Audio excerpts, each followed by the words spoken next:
এই চাচা আবু তালেব নবী সাল্লাল্লাহু আলাইহি ওয়াসাল্লামের জন্য এবং দ্বীন ইসলামের জন্য, কারণ তার ভাতিজার দিন তো তারই দিন,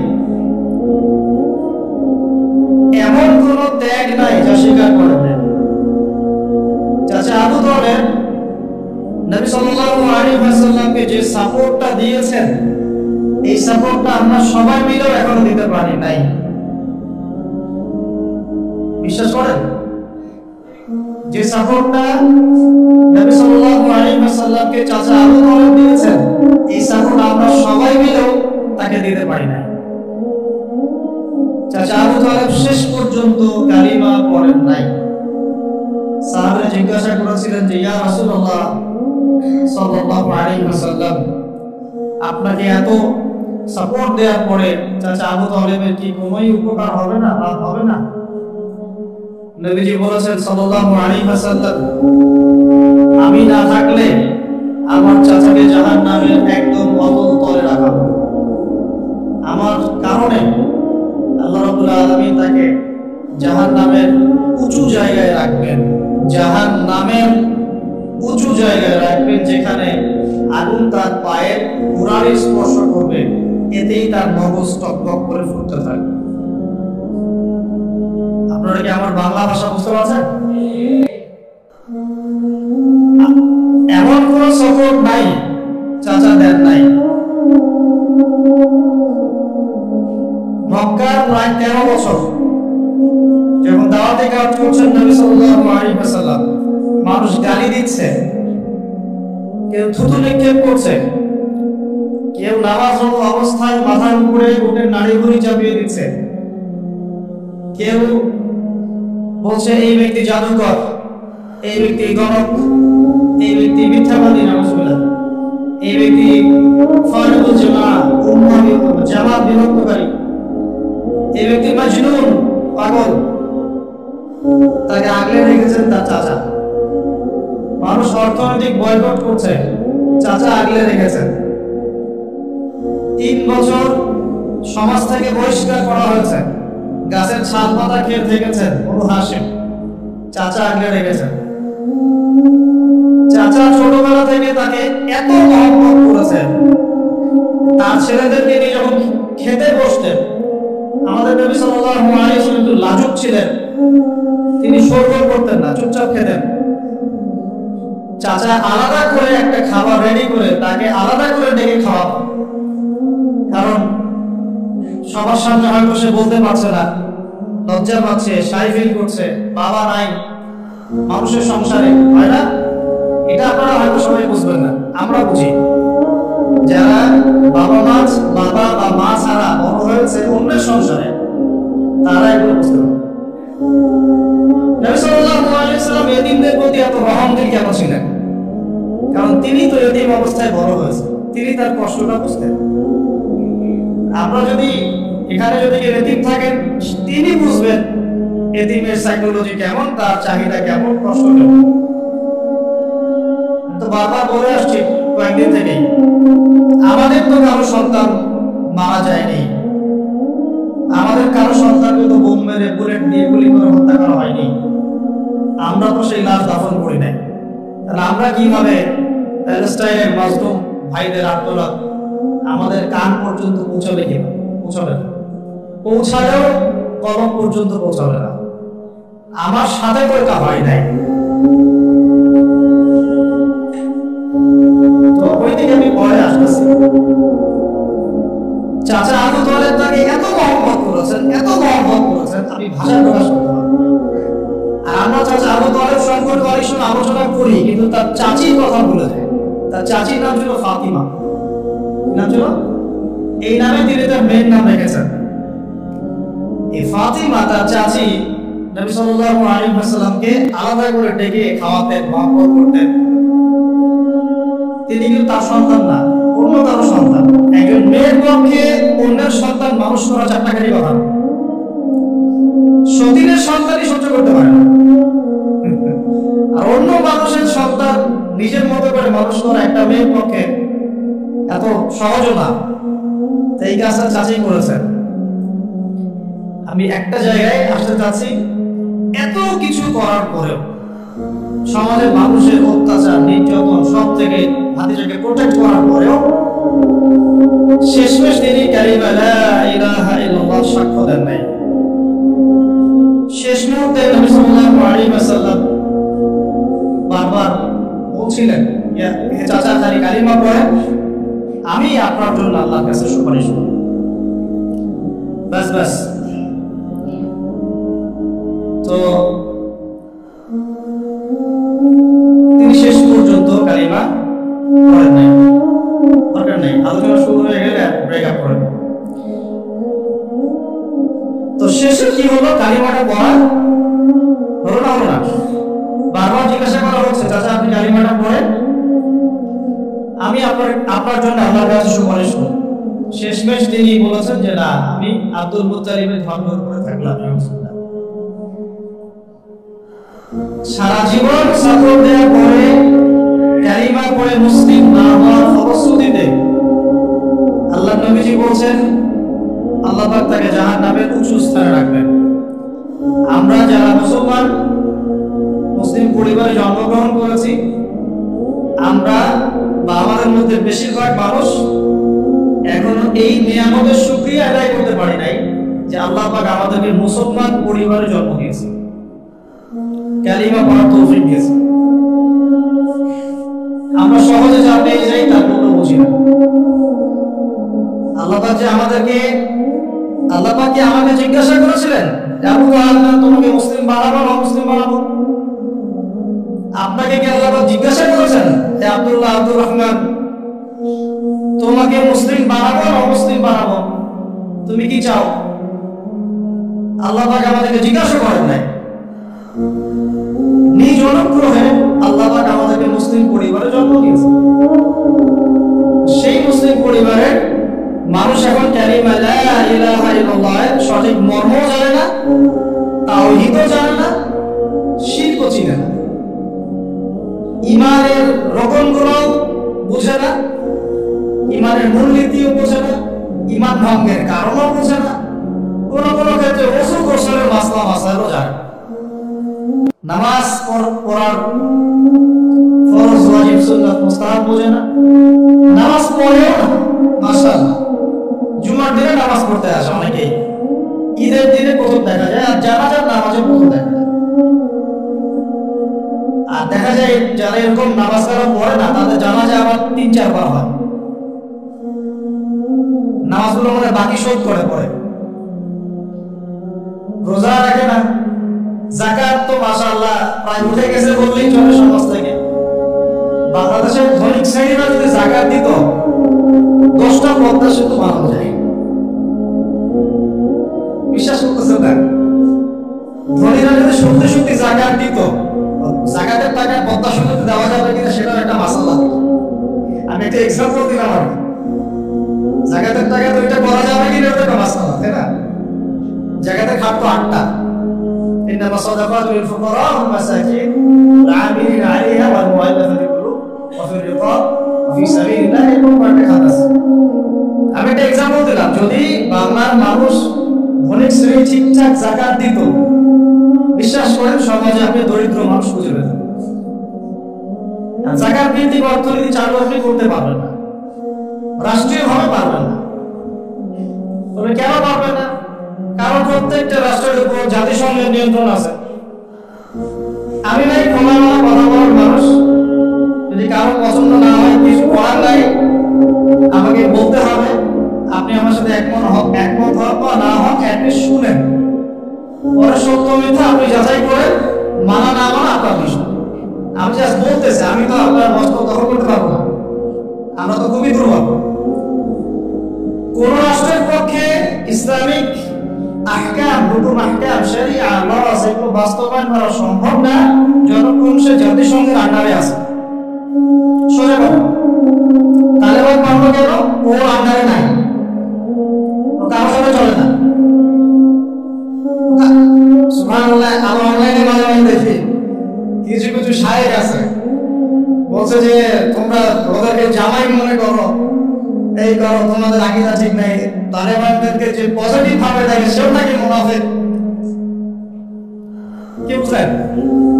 যারা বিগত 20 বছর ধরে কুফরদের সাথে সশস্ত্র জিহাদ করলো তারা হচ্ছে মুনাফিক। কি সুবহানাল্লাহ বলবেন নাকি? যারা বিগত 1 বছর 2 বছর না 20টা বছর ধরে খেয়ে না খেয়ে নিজেদের সামর্থ্য অনুযায়ী জালেমদের বিরুদ্ধে যার যা ছিল তাই নিয়ে দাঁড়িয়ে গেছে, যুদ্ধ করতে করতে করতে করতে বলা হয় যে প্রত্যেক 5টা বাড়িতে একটা করে শহীদ আছে, 5টা বাড়িতে একটা করে শহীদ আছে, 10টা বাড়িতে কারো পা নাই, কারো হাত নাই। 20 বছর কি কম সময় নাকি? অগণিত বম্বিং হয়েছে পাকিস্তানের মাটি ব্যবহার করে। যখন পারভেজ মোশাররফ ক্ষমতায় ছিল ওই জায়গাটাকে সে বেস ক্যাম্প করে দিয়েছে, যে আমেরিকান বিমান এখান থেকে ফ্লাই করবে, ওখানে বোম ফেলবে। আমাদের মুসলিম ভাই, ঠিক আছে, ওই যে আল্লাহ একবার একটা কথা বলেছেন, তুই জैसा दोस्त हो तो दुश्मन की क्या जरूरत है। তোর মতো বন্ধু থাকলে আর শত্রুর কি দরকার? এটা আমরাও ফিল করি দাওয়াতের মাঠে কাজ করতে গিয়ে, তুই जैसा दोस्त हो तो दुश्मन की क्या जरूरत। যাই হোক, তো এরকম 20 বছর যারা একটা জালেম সভ্যতার বিরুদ্ধে যুদ্ধ করেছে, ওরা হয়ে গেছে এখন মুনাফিক, আর এরা হয়ে গেল এখন সহিহ আকীদার মানুষ। তাহলে যে সহিহ আকীদার এই কথা বলা হচ্ছে, এটা যে কত বড় ভুল আকীদা সেটা বোঝার কি বাকি আছে? উম্মার ক্রান্তি লগ্নেই ঈমানদার আর মুনাফিক চেনা যায়। যখন উম্মার একটা সংকট চলে তখন আপনি চিনতে পারবেন কারা ঈমানদার কারা মুনাফিক। ভালো অবস্থায় আপনি বুঝতে পারবেন না, সব স্বাভাবিক আছে মনে করেন, এখন আপনি বুঝতে পারবেন না আসলে কে ঈমানদার কে মুনাফিক। উম্মার উপর কোনো বাধা বিপত্তি আসলে তখন বুঝতে পারবেন যে আসলেই কে ইসলামের পক্ষে আছে, কে ইসলামের বিপক্ষে আছে, আর কে ভিতরে ঢুকে ফাঁকাতে ঢুকেছে। আমাদের আলোচনার টপিক এটা না, টপিকে আসতেছি। আমি একটা কথা বলতে চাচ্ছিলাম, আল্লাহ পাক যে আমাদেরকে জিজ্ঞাসা না করেই মুসলিম পরিবারে জন্ম দিয়েছেন, এই নিয়ামতের শুকরিয়া আমরা আদায় করতে পারবো না যদি সারা জীবন সিজদায় পড়ে থাকি। এখন থেকে নিয়ে আমরা শুধু তাওহীদের অনুসারী হয়েছি, এই কৃতজ্ঞতাই আমরা আদায় করতে পারবো। আমরা দিনের জন্য কিছুই করি নাই, আমাদের দ্বারা ইসলামের বড় বড় খেদমত হয়েছে এমন না। আবু তালেব একা যা করেছেন, আমার মতো 100 জন আবু তালেব তা করতে পারে নাই, পারবে না, এটাই সত্য কথা। আবু তালেব কোন অবস্থায় করেছেন? যখন চতুর্দিক থেকে আল্লাহর নবীকে সবাই ছিছি করছে, গালিগালাজ করছে, হত্যার পর্যন্ত চেষ্টা করছে, পুরো সমাজ একদিকে, আবু তালেব একাই একদিকে। তার কাছে প্রস্তাব দেওয়া হয়েছে, তোমার ভাতিজাকে আমাদের হাতে তুলে দাও, তাহলে আমরা ব্যবস্থা নেব। সে বলছে, আমি আমার ভাতিজাকে তোমাদের হাতে তুলে দিব না যতদিন না আমার দেহ মাটির তলে না যাচ্ছে। তিনি নবীজিকে গিয়ে বলছেন, আমার বৃদ্ধ কাঁধের উপর এত বোঝা দিও না ভাতিজা, আমার বয়স হয়ে গেছে, ওরা তোমাকে বলছে তুমি দাওয়াতটা ছেড়ে দাও। নবীজি বলছেন, আমার ডান হাতে যদি চাঁদ এনে দেওয়া হয়, বাম হাতে সূর্য এনে দেওয়া হয়, চাচা আমি দাওয়াত ছাড়তে পারবো। হয় আমি এই পথে দাওয়াত দিতে দিতে আমার এই দিন বিজয়ী হবে, নাহলে আমি হালাক হই। তখন কি হলো? তখন তিনি বললেন যে ওরা তোমার দিকে আসতে পারবে না দলে দলে, যতক্ষণ না আমি আবু তালেব দাফন হচ্ছি মাটির তলে। কথা বুঝতে পারছেন? এখন মূল কথাটা হচ্ছে, আমরা যারা মুসলিম পরিবারে জন্মগ্রহণ করেছি, এরপরেও আমরা তাওহীদের জ্ঞান অর্জন করছি না, শিরক থেকে দূরে থাকছি না, নামাজ পড়ছি না 5 ওয়াক্ত ফরজ নামাজ, যাকাত দিচ্ছি না, সাওম রাখছি না, প্রোটেস্ট্যান্ট মুসলিম হয়েছি, Protestant version of Islam follow করছি, ইসলামের দাওয়াতের কাজ করছি না, দ্বীনের বিষয়ে কোনো ফিকির করছি না। সত্যি কথা বলতে আমাদের দুনিয়াতে থাকার চেয়ে না থাকাই ভালো। আমরা এখন গরু ছাগল। বিশ্বাস করেন আমার কথা, আল্লাহ এই শব্দই বলেছেন সূরা আনআম, আরাফ, সূরা আরাফের সম্ভবত 189 নম্বর, 189, ওয়ালাকাদ بعد أعوذ بالله من الشيطان الرجيم ولقد ذرأنا لجهنم كثيرا من الجن والإنس আল্লাহ পাক বলেন আমি প্রচুর জিন আর মানুষকে দিয়ে জাহান্নাম পূর্ণ করব বলে নাউজুবিল্লাহ লাহুম কুলুবুন কেন পূর্ণ করব তাদের কি অপরাধ ছিল কি অপরাধে করব লাহুম কুলুবুন তাদেরকে কলব দিয়েছিলাম লা ইয়াফকাহুনা বিহা বোঝার চেষ্টা করে না ওয়া লাহুম আযানুন কান দিয়েছিলাম লা ইয়াসমাউনা বিহা শুনে না ওয়া লাহুম আ'য়ুনুন চোখ দিয়েছিলাম লা ইউবসিরুনা বিহা চোখ দিয়ে দেখে নাই কলব দিয়ে উপলব্ধি করে নাই কান দিয়ে বলেন শোনে নাই চোখ দিয়ে দেখে নাই উলাইকা কাল আনআম এরা ছিল আনআমের মতো আনআম কি আনআম মানে গবাদি পশু ক্যাটলস গবাদি পশু শুধু তাই না বালহুম আদল বরং এর চেয়েও নিকৃষ্ট ছিল গবাদি পশুকে যে দায়িত্ব দেওয়া হয়েছে পশুটা পালন করে প্রত্যেক প্রাণীকে যে দায়িত্ব দেওয়া হয়েছে সেই দায়িত্ব তারা পালন করে কিনা না হলে আমরা এত বড় বড় বড় প্রাণীর সাথে কিভাবে পেরে উঠতাম একটা গরু নির্দ্বিধায় জীবনকে সঁপে দিচ্ছে বিদ্রোহ করছে না করছে তো আল্লাহ পাক এই কথা বলেন উলাইকা কাল আনআম তারা হচ্ছে গবাদি পশু তো বালহুম আদল বরং তার চেয়েও নিকৃষ্ট কারা উপলব্ধি করে না দেখে না শোনে না এখন আমাকে উত্তর দেন দেখি আমাদের মধ্যে এখানে কোন ব্যক্তি আছেন যে চোখে দেখেন না কানে শোনেন না উপলব্ধি করেন না আমরা সবাই চোখে দেখি এই চোখে দেখি কিনা দেখতে পাচ্ছেন তো আপনি কানে শুনতে পাচ্ছেন কিনা তাহলে আল্লাহ পাক কোন চোখের কথা বলছেন আর কোন কানের কথা বলছেন যেগুলো অন্ধ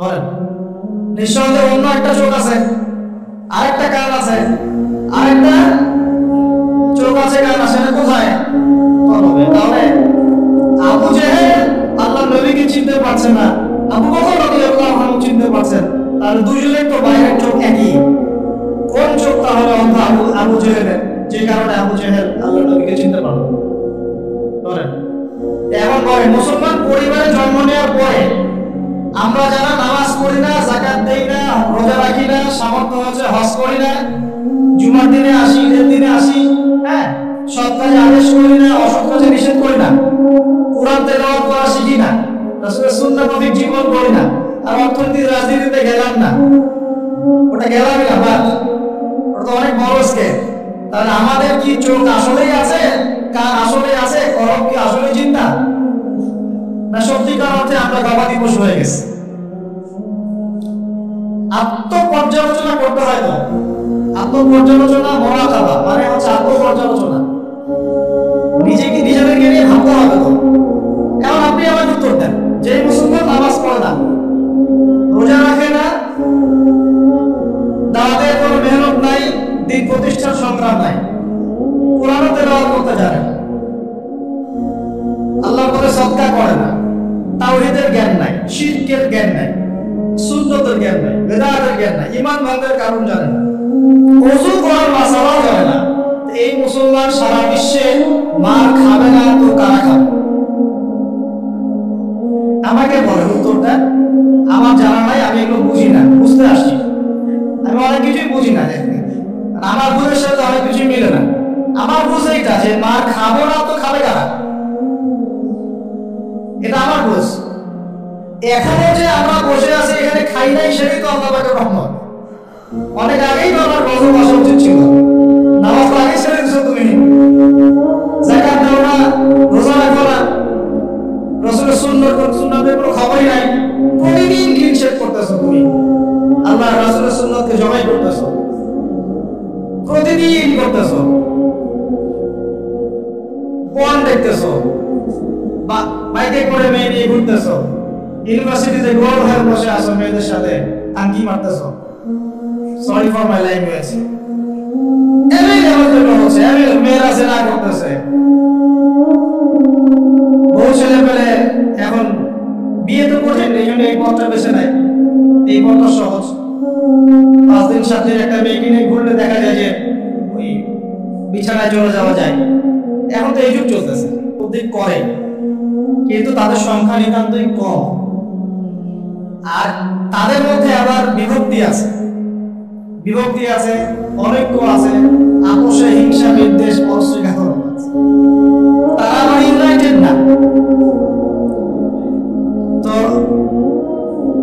বদর দেশবাসীর জানা উচিত যে বদরের যুদ্ধ হয়েছে দ্বিতীয় হিজরিতে।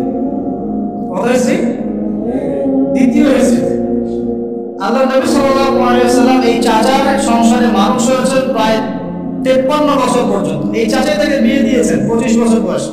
তার আগে চাচার ব্যবসা তিনি সামলেছেন। ওই ব্যবসার এক কাফেলা খাদিজা রাদিয়াল্লাহু আনহার অর্থ ছিল।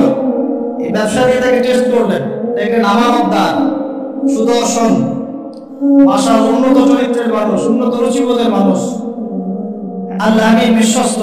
বিয়ের প্রস্তাব পাঠালেন, চাচা বিয়ে দিয়ে দিলেন তার সাথে খাদিজা রাদিয়াল্লাহু আনহা। তখন তার বয়স কত ছিল? 25। তার বয়স কত? 40। আমার এই সেকুলার সমাজকে আমরা বলতে চাই, আমি বলতে চাই অ্যাটলিস্ট মনে করেন কথার কথা যে আমার স্ত্রীর বয়স 40, আমার বয়স 25। কারণ আমরা একে অপরকে মহব্বত করি, ভালোবাসি, আমরা সংসার জীবনে হ্যাপি, সুখী, এবং আমাদের সন্তান সন্ততিও হচ্ছে। এমন না যে আমরা মেডিকেল সায়েন্সের ভাষায় এইদিকে আমরা অক্ষম। মহব্বত আছে, দুজন দুজনকে পেয়ে সুখী, একে অপরকে ভালোবাসি, সন্তান হচ্ছে। আপনার কোন সমস্যা? আমি আমার এই ম্যারিড লাইফে আমরা হ্যাপি, আপনার কোন সমস্যা? আমার স্ত্রীর বয়স 40, আমার বয়স 25। মনে করেন আমার বয়স এখন কত চলছে? 32-33 হবে আর কি সূর্যের হিসেবে, কিন্তু বয়স কিন্তু ফিক্স হয় চন্দ্র হিসাবে। আমরা সূর্য হিসাব করি। এখন ধরেন আমি এটা বিয়ে করলাম, ধরেন ধরেন ধরেন তো স্ত্রীর বয়স মনে করেন 16 বছর, বাবা মনে করেন 16 বছর। 16 বছরের একটা মেয়ের কি হাইজ হয়? হাইজ হয়? হাইজ বুঝেন? আচ্ছা, সে কি সন্তান জন্মদানে সক্ষম? সক্ষম। সে কি ম্যাচিউর, ফিজিক্যালি স্ট্রং? এখন ওর বয়স 16, আমার বয়স 32, ডাবল। 16 করে 32 না? তাই তো, অঙ্ক ভুলে গেছি ভাই। আচ্ছা, এখন ও আমার সাথে হ্যাপি, আমি তার সাথে হ্যাপি, সন্তান জন্ম হচ্ছে, দুজন সুখে আছি, মহব্বতের সাথে আছি, সুস্থ আছি, কোনো সমস্যা আপনার? তো এই হলো অবস্থা, সার্কাস। এখন এই 16 বছরের মেয়ে, আপনার মেয়ে আপনি বিয়ে দিতে পারবেন না। বলবেন যে আপনি রাষ্ট্র আইনের বিরুদ্ধে কথা বলছেন। না, আমি বিরুদ্ধে কথা বলছি। আমি বুঝাচ্ছি যে এটা কতটা অসার একটা আইন। 16 বছরের একটা মেয়ে যদি জেনা করে আপনি উৎসাহিত করছেন। 16-17 বছরের মেয়েরা জেনা করে না? স্কুলে, কলেজে, বিশ্ববিদ্যালয়ে, এখানে ওখানে, এর বিরুদ্ধে আপনার ব্যবস্থা কি, অ্যাকশন কি? কিন্তু 17 বছরের একটা মেয়ে যদি বিয়ে করে, আপনি তো কাজীকে ধরে জেলে দিয়ে দিবেন। এখন বলেন এটাকে আমি মানতে বাধ্য? এখন জোর করে চাপাই দিলেন, ল করে দিলেন, মানতে বাধ্য হয়ে গেলাম। তা আসলে কি কোরআন সুন্নাহ সমর্থিত হলো? এখন জবাব দিবেন আল্লাহর কাছে আপনি? জনগণ কিছুই বলতে পারবে না। আমরা শুধু জ্ঞানতার থেকে একটা ডিবেট করলাম এবং আপনাকে দেখালাম যে এটা অসার। তারপরেও যেটা হয়েছে হোক, অ্যাটলিস্ট বিয়েটা সহজ করলে ভালো হতো। বিয়েটা কঠিন হয়ে গেছে, এই জন্য জেনার রাস্তা বেছে নেয়। তো আমরা জেনাকে উস্কে দিচ্ছি। আরে ভাই 16-17 বছর তো দূরের কথা, এখন 13-14 বছরের মেয়েরাই দেখবেন ঠিক নাই। আপনি মনে করেন এখনকার স্কুল কলেজের মেয়েগুলো খুব বুদ্ধিমাতা। যখন 15 বছর আগে যে যুগটা ছিল, 20 বছর আগে, আর এখন তো অনেক আপডেটেড। এখন ওরা ওইসবই বিশ্বাসী না। গল্প করে যে কার কয়টা, কার কয়টা। কোন ভাই হাসেন না, কোন ক্ষেত্রে মাদ্রাসাও এর থেকে মুক্ত হয় নাই। আমাদের দিকে তো বলতে হবে, ইনসাফ করতে হবে। তো বহু মাদ্রাসাতেও জেনা ঘটনা ঘটছে এখন, কারণ এটা পর্নোগ্রাফির যুগ। কিসের যুগ? একজন টিচার যদি কোরআনে হাফেজ হয়, আলেম হয়, এবং একই সাথে যদি কোরআনে এডিক্টেড হয়, সেই ব্যক্তির দ্বারা ধর্ষণ হতে পারে, যদিও সে হাফেজ যদিও সে আলেম, যদিও সে দায়ী, গোয়েবা হয়ে গেছে। এরকম ঘটনা ঘটছে।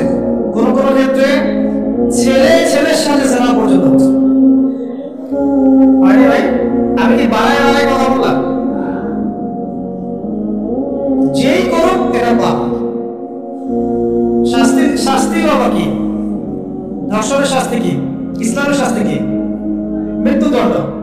কয়টা কার্যকর করতে পারবেন আপনি? সব থেকে সমস্যা, আমি যে পয়েন্টে আছে এখানে চলে আসেন, এখানে সাউন্ড বন্ধ করেন। সেটা হলো তার বয়স তখন 40, আমাদের নবীজির বয়স 25। ম্যারিড জীবনে হ্যাপি, 6টা সন্তান হয়েছে। কয়টা? আর নবী সাল্লাল্লাহু আলাইহি ওয়াসাল্লাম খাদিজা রাদিয়াল্লাহু আনহার কাছ থেকে যে মমতা, যে ভালোবাসা, যে সাপোর্ট পেয়েছেন, এটা বিরল। এই যুগে এমন মেয়ে পাওয়া হয়তো বা কারণ এই যুগে তো আমরাও সাহাবীদের মতো না। আমরা যদি সাহাবীদের মতো না হতে পারি, আমরা মহিলা সাহাবীদের মতো স্ত্রী আশা করি কিভাবে? তো চলে গেছে লাইন, কারেন্ট চলে গেছে নাকি ভাই? এখন দিতে পারেন, এখন আসে আসে। তো বিয়ে হলো মাশাআল্লাহ। এখন নবী সাল্লাল্লাহু আলাইহি ওয়াসাল্লামের কাছে সমাজের জাহিলিয়াত ভালো লাগে না।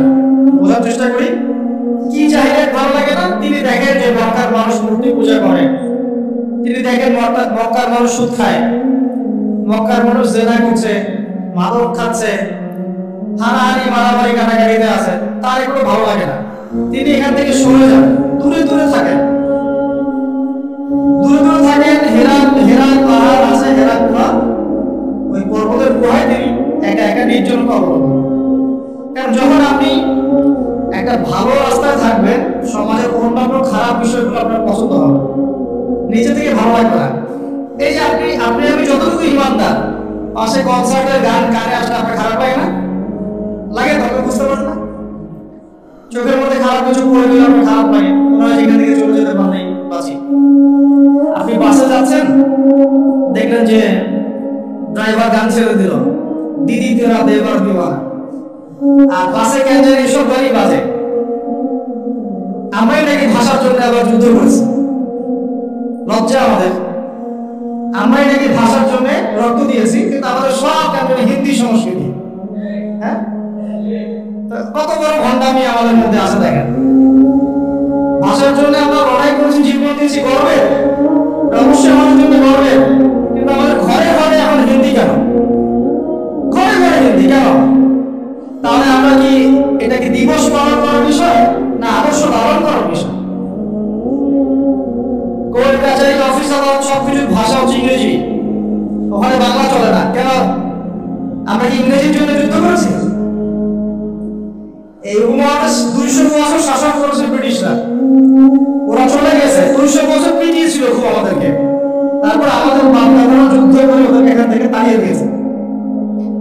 কিন্তু ওরা চলে গেলে ওদের কোনো সুন্নত নিয়ে যায় নাই, ওদের সব সুন্নত দিয়ে গেছে।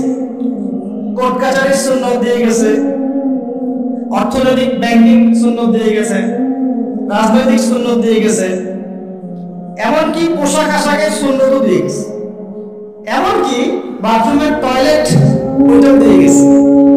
সবখানে আমরা হাইকমান্ড ব্রিটিশ ইংলিশ। ওরা কি আসলে চলে গেছে? আর আমরা কি আসলে স্বাধীন? কে বলবে এগুলো, কে ভাববে? আর মানুষ সেগুলো কবেই পজিটিভলি নেওয়ার চেষ্টা করবে আল্লাহ ভালো জানেন। বাট আমরা বলে যাচ্ছি ইনশাআল্লাহ একদিন না একদিন ইসলাম হবে ইনশাআল্লাহ। আল্লাহ পাক যেন সহজ করেন এবং কবুল করেন। এখন কথা হচ্ছে যে তিনি দেখেন আরবের লোকজন সুদ খায়, মদ খায়, জেনা করে ইত্যাদিতে, তিনি একা একা থাকা শুরু করলেন। একা থাকতে থাকতে ওই সময় তিনি যেভাবে ইবাদত করতে পারতেন সেভাবে ইবাদত করেছেন। আগেও ইবাদতের কিছু সিস্টেম ছিল, কারণ আরবের মানুষরা দাবি করতো তারা হচ্ছে মিল্লাতে ইব্রাহিমের উপর আছে, বিকৃত, কিন্তু ওরা মনে করতো আমরা ইব্রাহিমের ধর্মের উপরে আছি। এখন 40 বছর বয়সে নবী সাল্লাল্লাহু আলাইহি ওয়াসাল্লামের কাছে প্রথম ওহীটা চলে আসে। প্রথম ওহী কি ছিল ভাই? কোন সূরা? সূরা আলাকের কত নম্বর আয়াত? প্রথম আয়াতটা, প্রথম ওহীটা কি সংক্রান্ত ছিল? নামাজ পড়ো, রোজা রাখো, হজ করো, যাকাত দাও, মূর্তি পূজা করো না। কি বলেছেন আল্লাহ পাক? ইকরা বিসমি রাব্বিকাল্লাযী খালাক।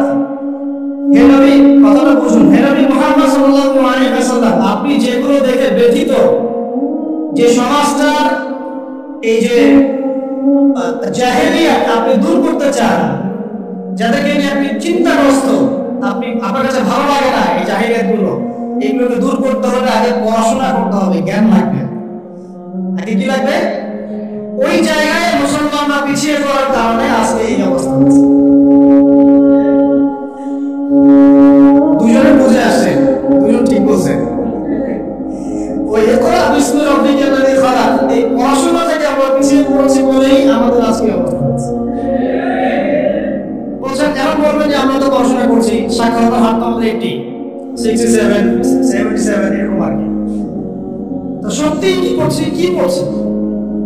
ইকরা বিসমি রাব্বিকাল্লাযী খালাক অর্থ হচ্ছে পড়ুন আপনার রবের নামে, যিনি আপনাকে, যে জ্ঞান আপনাকে আপনার স্রষ্টার দিকে নিয়ে যাবে, সেটাই তো জ্ঞান। এখনকার আমাদের জ্ঞানগুলো কি সত্যি আমাদেরকে আল্লাহর দিকে নিয়ে যাচ্ছে নাকি আল্লাহ থেকে দূরে সরাচ্ছে? আরে বুঝেন।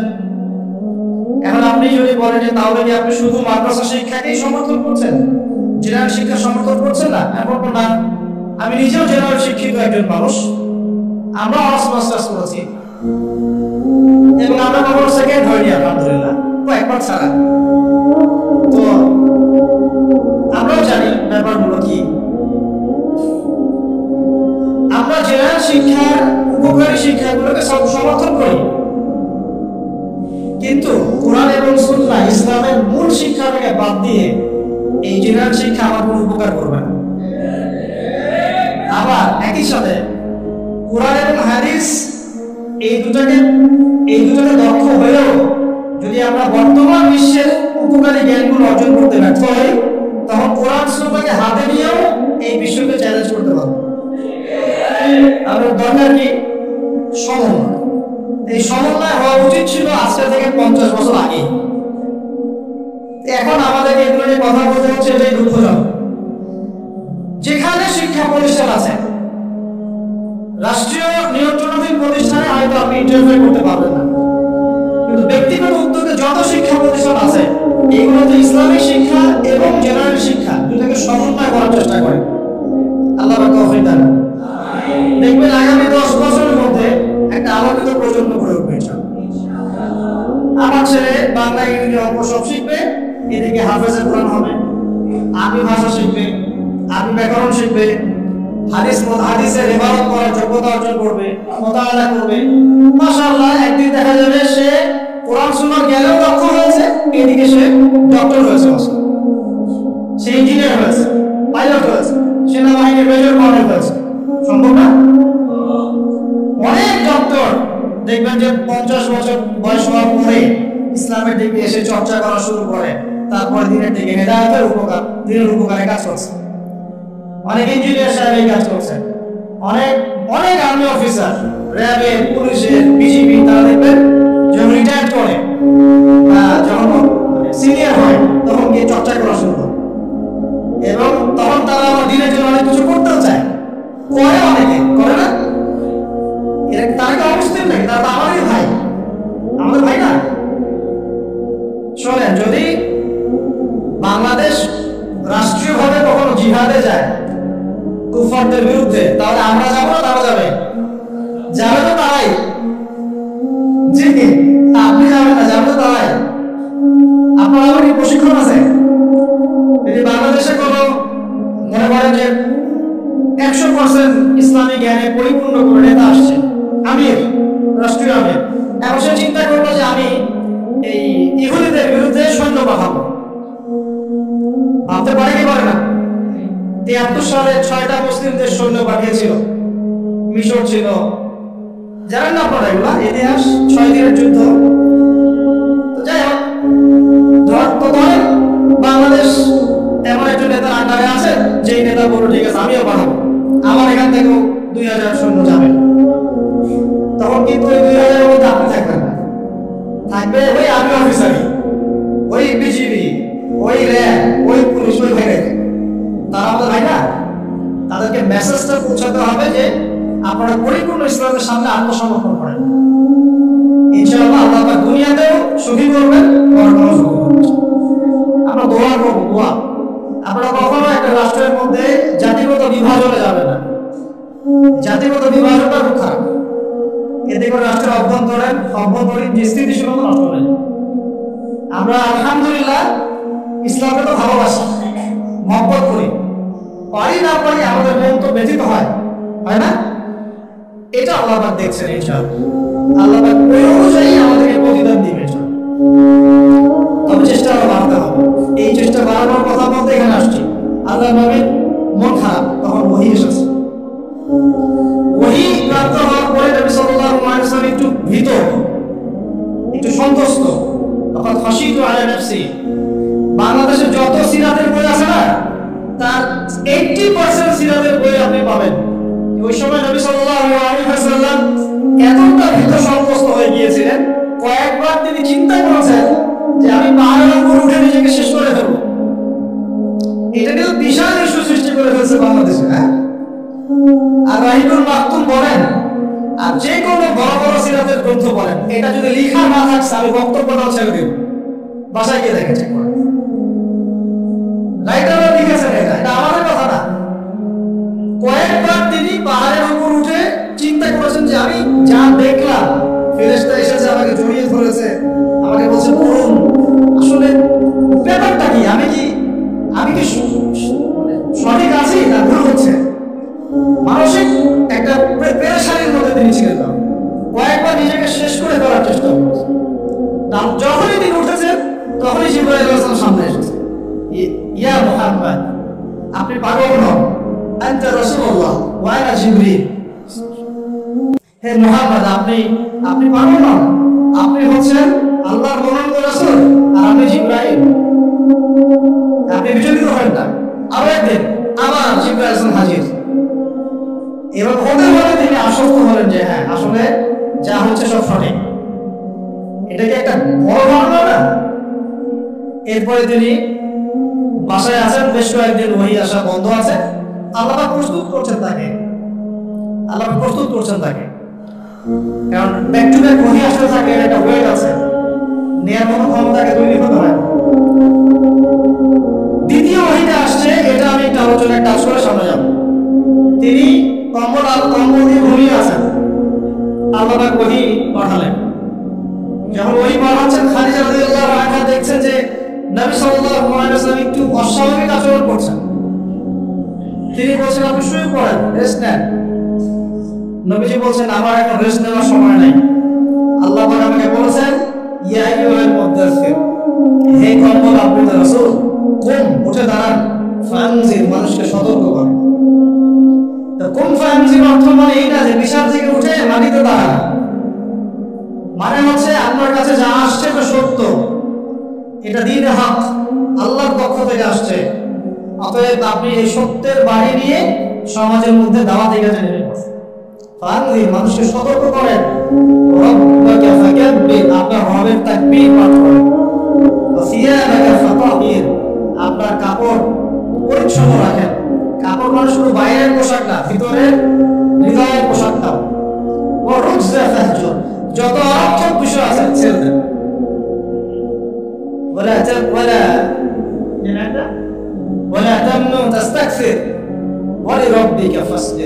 কিছু পাওয়ার আশায় আপনি কাউকে সাদকা করেন না, কারোর কাছে কিছু পাওয়ার আশায় আপনি সাদকা করেন না, বরং আপনার রবের জন্য আপনি সবর করেন। কত গভীর কথা। এটা নিয়ে কিন্তু আলোচনা তো বেশি হয় না। আমরা আলোচনা করি প্রথম ওহীটা কি ছিল, এটা দ্বিতীয় ওহী ছিল। উঠুন, সতর্ক করুন। আপনি যা ভাবছেন এরকম কিছু না। আপনি নবী, আপনি শেষ নবী। এই মহাবিশ্বে আপনার মতো কোনো নবী আসে নাই, আপনি সর্বশ্রেষ্ঠ নবী। আপনি সর্বশ্রেষ্ঠ আখলাকের অনুসারী, আপনার উম্মত হচ্ছে সর্বশ্রেষ্ঠ উম্মত। আপনি উঠুন, মানুষকে সতর্ক করুন, কাপড় পবিত্র রাখুন, অনর্থক বিষয় ছেড়ে দেন, আল্লাহর জন্য সবর করেন, আল্লাহর জন্য তাকবীর পাঠ করেন, আল্লাহু আকবার। এই শুরু হলো মিশন। এই মিশন শুরু হওয়ার পরে 13 বছর, কয় বছর ভাই? 13 বছর মক্কায় তিনি প্রথম 3 বছর গোপন দাওয়াত দিয়েছেন, তারপরে প্রকাশ্য দাওয়াত দেওয়া শুরু করেছেন। এই প্রকাশ্য দাওয়াত যখনই দেওয়া শুরু করেছেন, বাস সমাজে কনফ্লিক্ট লেগে গেল, হক আর বাতিলের লড়াই। তিনি যাদেরকে নিয়ে দাওয়াত দিচ্ছেন, আবু বকর সিদ্দিক, ওসমান বিন আফফান, আব্দুর রহমান বিন আউফ, তালহা বিন উবাইদুল্লাহ, সাদ ইবনে আবি ওয়াক্কাস, বেলাল ইবনে রাবাহ, আব্দুল্লাহ বিন মাসউদ, এরকম সাহাবী 40 জন বা 80 জন। আর নিজের ঘরে আছে স্ত্রী আলী ইবনে আবি তালেব, যায়েদ ইবনে হারিসা, জাফর ইবনে আবি তালেব। আর এই দাওয়াত যখন চলতে লাগলো, সমাজের মানুষ প্রকাশ্য রূপ যখন ধারণ করলো, এই পক্ষে আছে আবু জেহেল, আবু লাহাব, উতবা, শাইবা, রাবিআ, আশরা বিন শরীক, এরকম কিছু মানুষ। ঠিক আছে, এমন কনফ্লিক্ট যে এটা কিছুতেই মিউচুয়াল হচ্ছে না, কিছুতেই হচ্ছে না। সিরাত পড়তে হবে আপনাদেরকে, একটা লেকচারে সবকিছু তো বলা যাবেই না, সময় আমাদেরকে অ্যালাউ করবে না, পাশাপাশি আমারও এনার্জি পুরো হবে না। ঠিক আছে, এমন কোনো কষ্ট নাই যা তাকে দেয়া হয়, সাহাবীদেরকে দেয়া হয়। অর্থনৈতিক বয়কট, উত্তরাধিকার থেকে বঞ্চিত করা, বাড়ি থেকে পিটিয়ে বের করে দেয়া, উল্টা ঝুলায় লটকায় রাখা, আমাদের রিমান্ড ব্যুরোর মতো, শারীরিক নির্যাতন, মানসিক কষ্ট তো আছেই, তো মানসিক কষ্ট তো আছেই, বলার পর অপেক্ষা রাখে না। তারপরে কেউ বেচাকেনা করবে না, চলাফেরা করবে না, সামাজিক বয়কট, রাস্তা দিয়ে গেলে মানসিক গাড়ি মারে, যে পাগল যাচ্ছে, এই যে জাদুঘর যাচ্ছে, ওটা বোঝার চেষ্টা করে। মানে এমন কোন নির্যাতন নাই যা করা হয় নাই। আমি খুদবাতে দেখেছি প্রায় 14 বা 15 বার আল্লাহ নবী সাল্লাল্লাহু আলাইহি ওয়াসাল্লামকে হত্যা করার চেষ্টা করা হয়েছে। 14-15 বার তাকে হত্যা করার চেষ্টা করা হয়েছে। আর তাকে সারা জীবনে প্রায় এরকম 15-16টা গালি খেতে হয়েছে। সারা জীবনে গালি খেতে হয়েছে, যে মানুষের আগের কোনো গুনাহ নাই, পরের কোনো গুনাহ, যিনি সব কষ্ট করছেন শুধু উম্মতের জন্য। কারণ তিনি তো মাকামে মাহমুদে যাবেন, জান্নাতুল ফিরদৌস আলায় যাবেন, তার কি নিজের জন্য এই কাজগুলো করা? 13টা বছর যখন মক্কায় এভাবে নির্যাতিত হতে হলো, এই যে বলা হচ্ছে সাহাবীদেরকে গলায় দড়ি দিয়ে রাস্তায় হেঁচড়ে নিয়ে আসা হয়েছে, উত্তপ্ত বালুর মধ্যে শুয়ে উপরে পাথর চাপা দেওয়া হয়েছে, আগুনের কয়লা জ্বালিয়ে দেওয়া হয়েছে, উপরে শুয়ে দেওয়া হয়েছে, গায়ের চামড়া এবং গোশত, চর্বি এগুলো গলে গলে কয়লা নিভে গেছে। আমি একটু ইমেজিন করতে পারি, আপনারা তো ফেসবুকে ঢুকলে গাছার চিত্রগুলো দেখছেন, বাচ্চাকে নিয়ে দৌড়াচ্ছে, বোনদের অবস্থা, ভাইদের অবস্থা, কিছুটা আজ করতে পারেন কি আসলে কি হয়েছিল 1400 বছর আগে? এগুলোই হয়েছে। এগুলো ইসলামের চিরায়ত সুন্নত, হকপন্থীদের উপর এগুলো আসবেই। যদি না আসে, ওয়াল্লাহি আপনি হকপন্থী না, ওয়াল্লাহি আপনি হকপন্থী না। আপনি প্রোটেস্ট্যান্ট ভার্সন অফ ইসলামে আছেন, মডার্ন ইসলামে আছেন, এটাও ঠিক, ওটাও ঠিক, আমি মাঝামাঝি থাকবো। আমি এটা সফর করে বলছি না, পশ্চিমের কয়েকটা কান্ট্রি থেকে আমাকে অফার করা হয়েছিল মালয়েশিয়া সফর পরে, যে আমাদের এখানে আসেন, দাওয়াতি কাজ করেন, মানে দাওয়াতি কাজ করার পরে কনফারেন্স, এইভাবে কনফারেন্স করেন। মালয়েশিয়া যেমন হয়েছে আমরা আয়োজন করতে যাচ্ছি, 7 দিনের জন্য আসেন, 3 দিনের জন্য আসেন, ঠিক আছে? আমি বললাম যে আমার লেকচার কি শুনছেন কোনোদিন পড়েন? তো বলে না, বিভিন্ন ক্লিপ দেখেছি, পুরো লেকচার তো শোনা হয়নি। বললাম যে আমি ইউটিউব চ্যানেল থেকে সব লেকচারগুলো শুনেন, তারপর যদি মনে হয় যে ওখানে গেলে আমি সেফ, তাহলে নিয়ে যান। মনে হয় যে এইসব লেকচার দেওয়ার পরে ওই সভ্যতায় গিয়ে কেউ সেফ থাকতে পারে, আমাকে আবার গুয়ান্তানামায় পাঠিয়ে দিবে না, আবু গারিব কারাগারে পাঠিয়ে দিবে না, তাহলে নিয়ে যান। এখন পর্যন্ত রেসপন্স করে না। মডার্ন ইসলামের সুযোগ না ইসলামে, ইসলামী পশ্চিমা আদলে আমরা মডার্ন হয়ে যাব, ওদের আদর্শ চলবে, আমাদেরটাও চলবে, তাদের টাকায় একটা ভিশন 2030 বানাবো, এইসব ইসলাম চলবে। বুঝতে পারছেন এখন? ইসলাম চির প্রাচীন, চির নতুন, চির আধুনিক, এর কোনো ব্যতিক্রম ব্যর্থ হয় না। ওর মূলনীতির কোনো পরিবর্তন হবে না, ওর মূলনীতি জায়গায় থাকবে, কিন্তু হয়তো প্রযুক্তিগত উন্নয়ন হতে পারে, শাখা প্রশাখাগত কিছু পুরোই পার্থক্য আসতে পারে, কিন্তু আসলে কোনো পার্থক্য আসবে।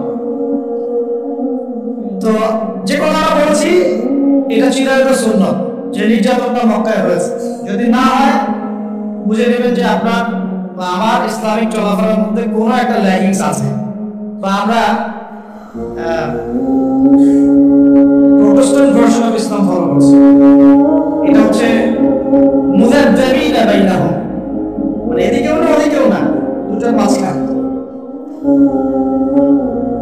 আল্লাহ রাসূল সাল্লাল্লাহু আলাইহি ওয়াসাল্লাম বলেছেন, একটা হাদিস বলি তাহলে আপনি বুঝে নেবেন যে আমরা আসলে কোন জায়গায় আছি। এরপরে আমি সামনে যাচ্ছি, তারপরে বদরগঞ্জে আসবো ইনশাআল্লাহ। বদরগঞ্জ থেকে আমরা ফিলিস্তিনে গিয়ে শেষ করবো, ঠিক আছে? একটু মনোযোগ ধরে রাখেন। কি বললাম? হাদিসটা কি? সহিহ মুসলিমের হাদিস।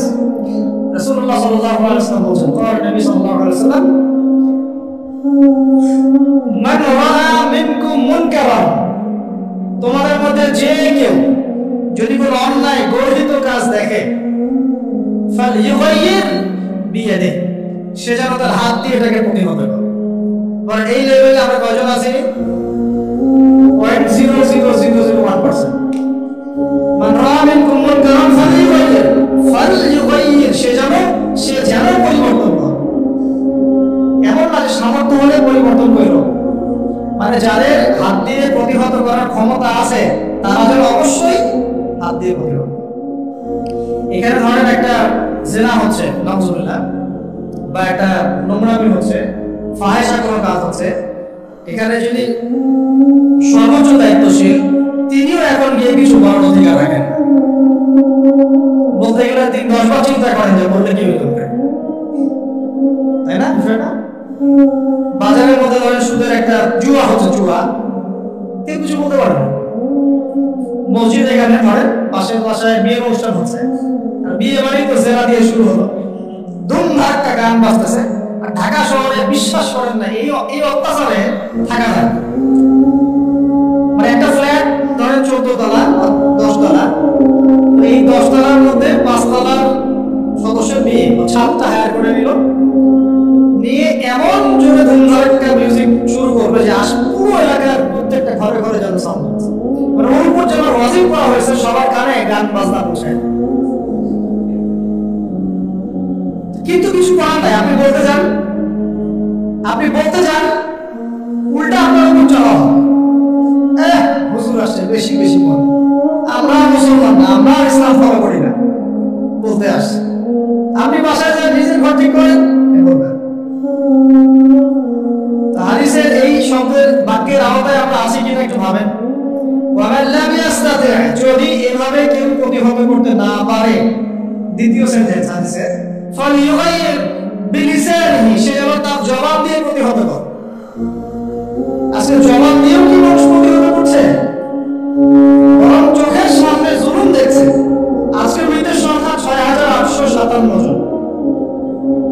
আজকে গাজার ভিতর মৃতের সংখ্যা 6857 জন। একটু আগে আমি খবর দেখে আসছি। এরপরেও কিছু মানুষ মাজলুম ভাইদের বিপক্ষে অবস্থান নিয়ে ফতোয়াবাজি শুরু করেছে বাংলাদেশে। আমি বলেছি আপনারা মুনাফিক তখনই চিনতে পারবেন যখন অন্য একটা সংকটময় অবস্থায় থাকে, তার আগে চিনতে পারবেন। এরাই কয়েকদিন আগে আমাদেরকে খারেজি বলতো, যারা এখানে মাজলুমদের বিপক্ষে ফতোয়া দিচ্ছে, ঘুরিয়ে ফিরিয়ে বলার চেষ্টা করছে যে হামাসেরই ভুল হয়েছে, ইসরায়েল ঠিক আছে, কেন তুই হামলা করতে গেলি? না করতে গেলে তো হামলা করতো না, যুক্তি হলো না? কেন তুই হামলা করে যুদ্ধ করতে গেলি? আর 1400 মানুষকে কেন মারলি? 1400 ইহুদি কেন মারলি? এই জন্যই তো ওরা আসলো হামলা করতে। এখন যে তোদের 6,000 মরে গেল, বলছে প্রতিবার যখন এভাবে মুসলিমরা আক্রমণ করেছে ততবারই ল্যান্ড নাকি হারিয়েছে। আমি আল্লাহর কসম করে বলছি, তো এদের ইমানি লেভেল তো তলানিতে আছে আছে, ইতিহাসের সামান্যতম জ্ঞান এদের মধ্যে নেই। ফিলিস্তিন সংকট নিয়ে ইনশাআল্লাহ আপনারা অনেক বইপত্র বাজারে পাবেন, বাসায় গিয়ে পড়াশোনা করে দেখেন, বা ইনশাআল্লাহ আমরাও কিছু নিয়ে আসার চেষ্টা করব। আপনাদেরকে দেখাবো যে এই ধরনের সংগঠনগুলো যখন তৈরিও হয় নাই, হামাসের মতো সংগঠনটা যখন সৃষ্টিও হয় নাই, তার আগেই তারা মোটামুটি 56% জায়গা দখল করে ফেলছে। তো ওই সময় কেন করছে বেটা? ওই সময় তারা আক্রমণ কেন করেছিল?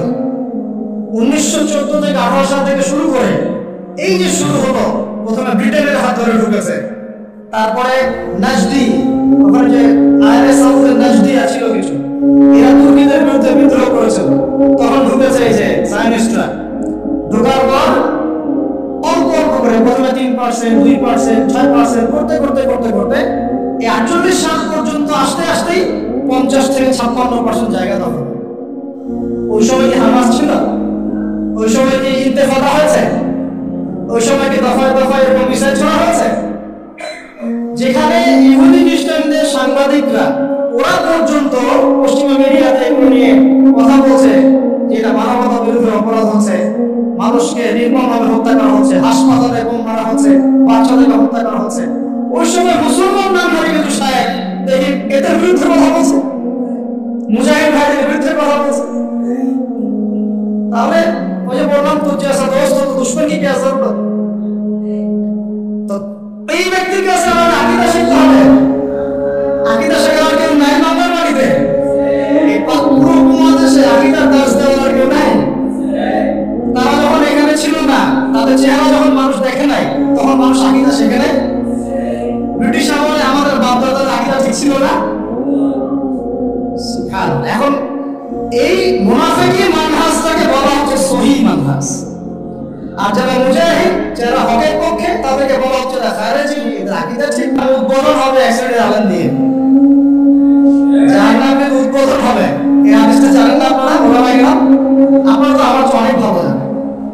প্রথমে একজন শহীদ কি করছে? জীবন দিয়ে বেশি শহীদ হয়ে গেছে, ভুল ক্যাদে মিথ্যা কথা বলছে, এই জন্য শহীদ হয়েছে যাতে মানুষ তোমাকে বড় বীর বলে, আমার জন্য তুমি জীবন দাও নাই, যাও জানো। আরেকজন কি করেছো? অনেক দান করেছি, মানুষ দানবীর বলে। আল্লাহ বলছেন যে মিথ্যা বলছো, মানুষ যেন দানবীর বলে এই জন্য দান করেছে। দান করার সময় সতর্ক থাকেন, লোক দেখে দান করেন। ইলেকশনের আগে গেলে দানটা বেশি করেন আপনারা। আমরা এই সুযোগটা নিব, অবশ্য আমরা বেশি বেশি দান নিব তাদের কাছ থেকে, ঠিক আছে? তাদেরকে ইনভাইট করবো, দান বেশি করে দিব, ভুলেও না, এই কাজ ভুলেও করবেন না। রিক্সাওয়ালা ভাইয়ের কাছ থেকে সৎকা দিবেন 10 টাকা, মুচি ভাই, তরকারিওয়ালা, ভ্যান চালক, এদের কাছ থেকে হালাল টাকা থেকে টাকা, ওই ব্যারাক মসজিদ থেকে দিন প্রচার হবে, আর হারাম টাকার এসি মসজিদ থেকে দিনের কোনো প্রচার হবে না। বাংলাদেশে এসি মসজিদ হবে কি? আমার কথা রাগ করতেছেন নাকি?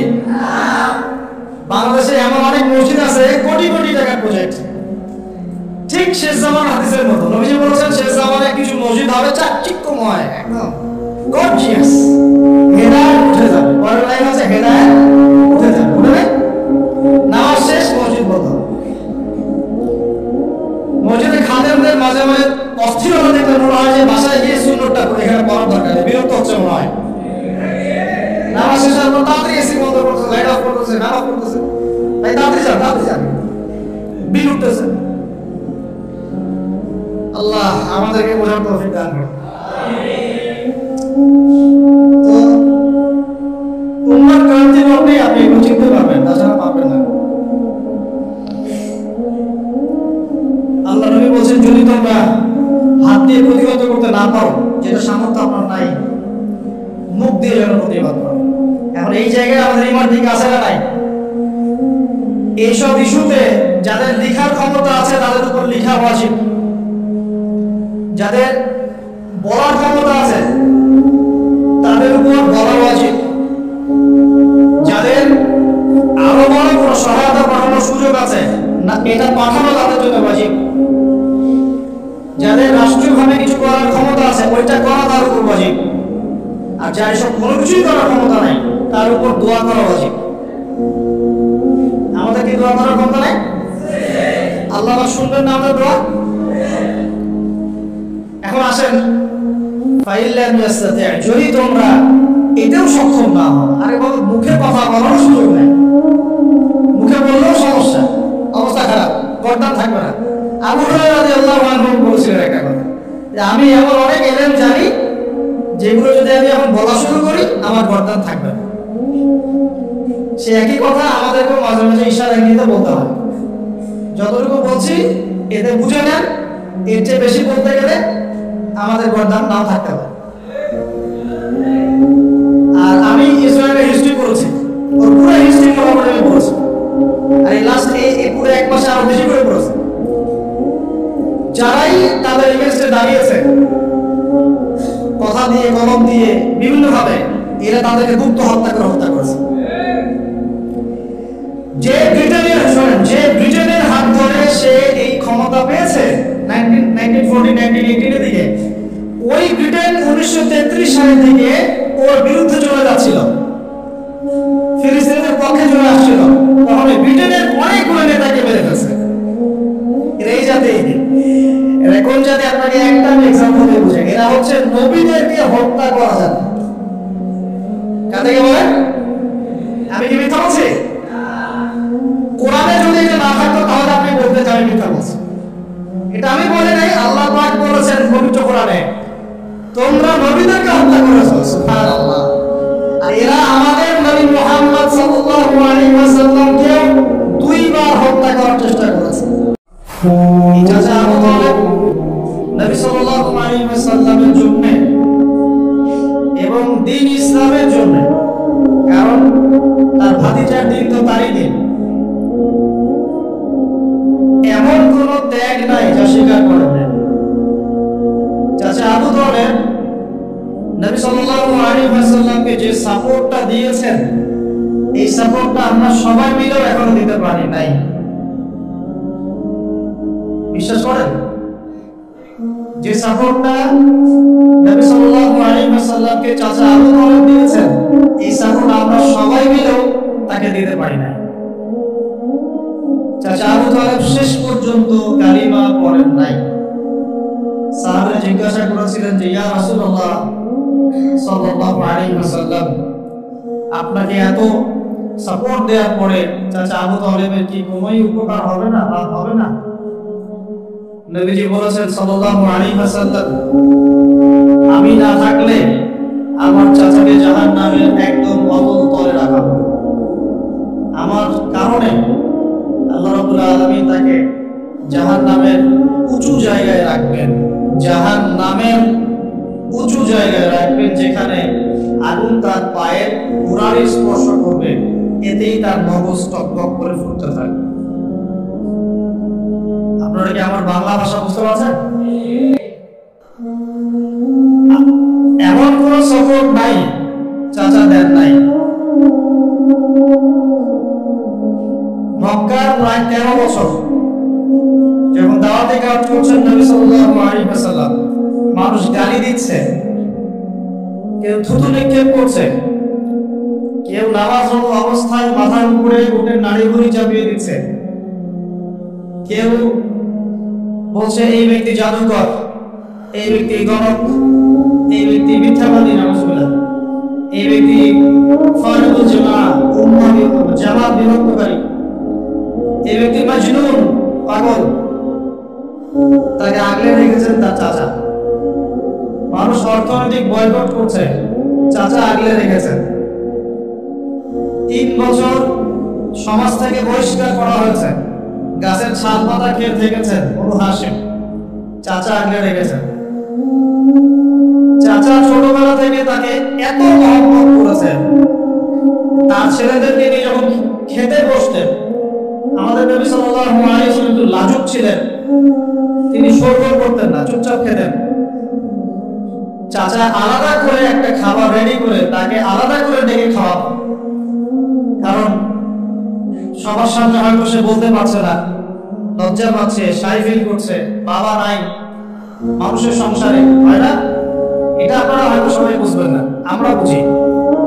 যারা বাবা বা মা ছাড়া বড় হয়েছে অন্যের সংসারে, তারা এগুলো বুঝতে পারে। নবী সাল্লাল্লাহু আলাইহি ওয়াসাল্লাম এতিমদের প্রতি এত রহমদিল কেন ছিলেন? কারণ তিনি তো এতিম অবস্থায় বড় হয়েছে, তিনি তার কষ্টটা বুঝতেন। আমরা যদি এখানে যদি এতিম থাকেন, তিনি বুঝবেন এতিমের সাইকোলজি কেমন, তার চাহিদা কেমন, কষ্ট কেমন। তো বারবার বলে আসছি কয়েকদিন থেকেই, আমাদের তো কারো সন্তান মারা যায়নি, আমাদের কারো সন্তানকে তো বোম মেরে বুলেট দিয়ে গুলি করে হত্যা করা হয়নি, আমরা তো সেই লাশ দাফন করি নাই। তাহলে আমরা কিভাবে প্যালেস্টাইনের মাজলুম ভাইদের আত্মনাদ আমাদের কান পর্যন্ত পৌঁছাবে? কিভাবে পৌঁছাবে না? পৌঁছালেও কলম পর্যন্ত পৌঁছাবে না। আমার সাথে তো এটা হয় নাই। তো ওই দিকে আমি পরে আসতেছি। চাচা আবু তালেব তাকে এত মহব্বত করেছেন, এত মহব্বত করেছেন, আমি ভাষায় প্রকাশ করতে পারবো। আর আমরা চাচা আবু তালেব সম্পর্কে অনেক সময় আলোচনা করি, কিন্তু তার চাচির কথা বলে যায়। তার চাচির নাম ছিল ফাতিমা। কি নাম ছিল? এই নামে তিনি তার মেয়ের নাম রেখেছেন। এই ফাতিমা তার চাচি নবী সাল্লাল্লাহু আলাইহি ওয়াসাল্লামকে আলাদা করে ডেকে খাওয়াতেন, মহব্বত করতেন। তিনি কিন্তু তার সন্তান না, অন্য কারো সন্তান। একজন মেয়ের পক্ষে অন্যের সন্তান মানুষ করা চারটাখানি কথা। সতীনের সন্তানই সহ্য করতে পারে না, আর অন্য মানুষের সন্তান নিজের মতো করে মানুষ করা একটা মেয়ের পক্ষে এত সহজ না। এই কাজটা চাচি করেছেন। আমি একটা জায়গায় আসতে চাচ্ছি, এত কিছু করার পরেও সমাজের মানুষের অত্যাচার, নির্যাতন সব থেকে ভাতিজাকে প্রোটেক্ট করার পরেও শেষমেশ তিনি কালিমা লা ইলাহা ইল্লাল্লাহ সাক্ষ্য দেন নাই। শেষ মুহূর্তে নবী সাল্লাল্লাহু আলাইহি ওয়াসাল্লাম বারবার বলছিলেন, হে চাচা, খালি কালিমা পড়েন, আমি আপনার জন্য আল্লাহর কাছে সুপারিশ করব। বাস বাস। তো তিনি শেষ পর্যন্ত কালিমা পড়েন নাই। দরকার নেই, আলোচনা শুরু হয়ে গেলে ব্রেকআপ করেন। তো শেষে কি হলো? কালিমাটা পড়া হলো না? হলো না। বারবার জিজ্ঞাসা করা হচ্ছে, চাচা আপনি কালিমাটা পড়েন, আমি আপনার জন্য আল্লাহর কাছে সুপারিশ করব। শেষমেশ তিনি বলেছেন যে না, আমি আব্দুল মুত্তালিবের ধর্মের উপরে থাকলাম।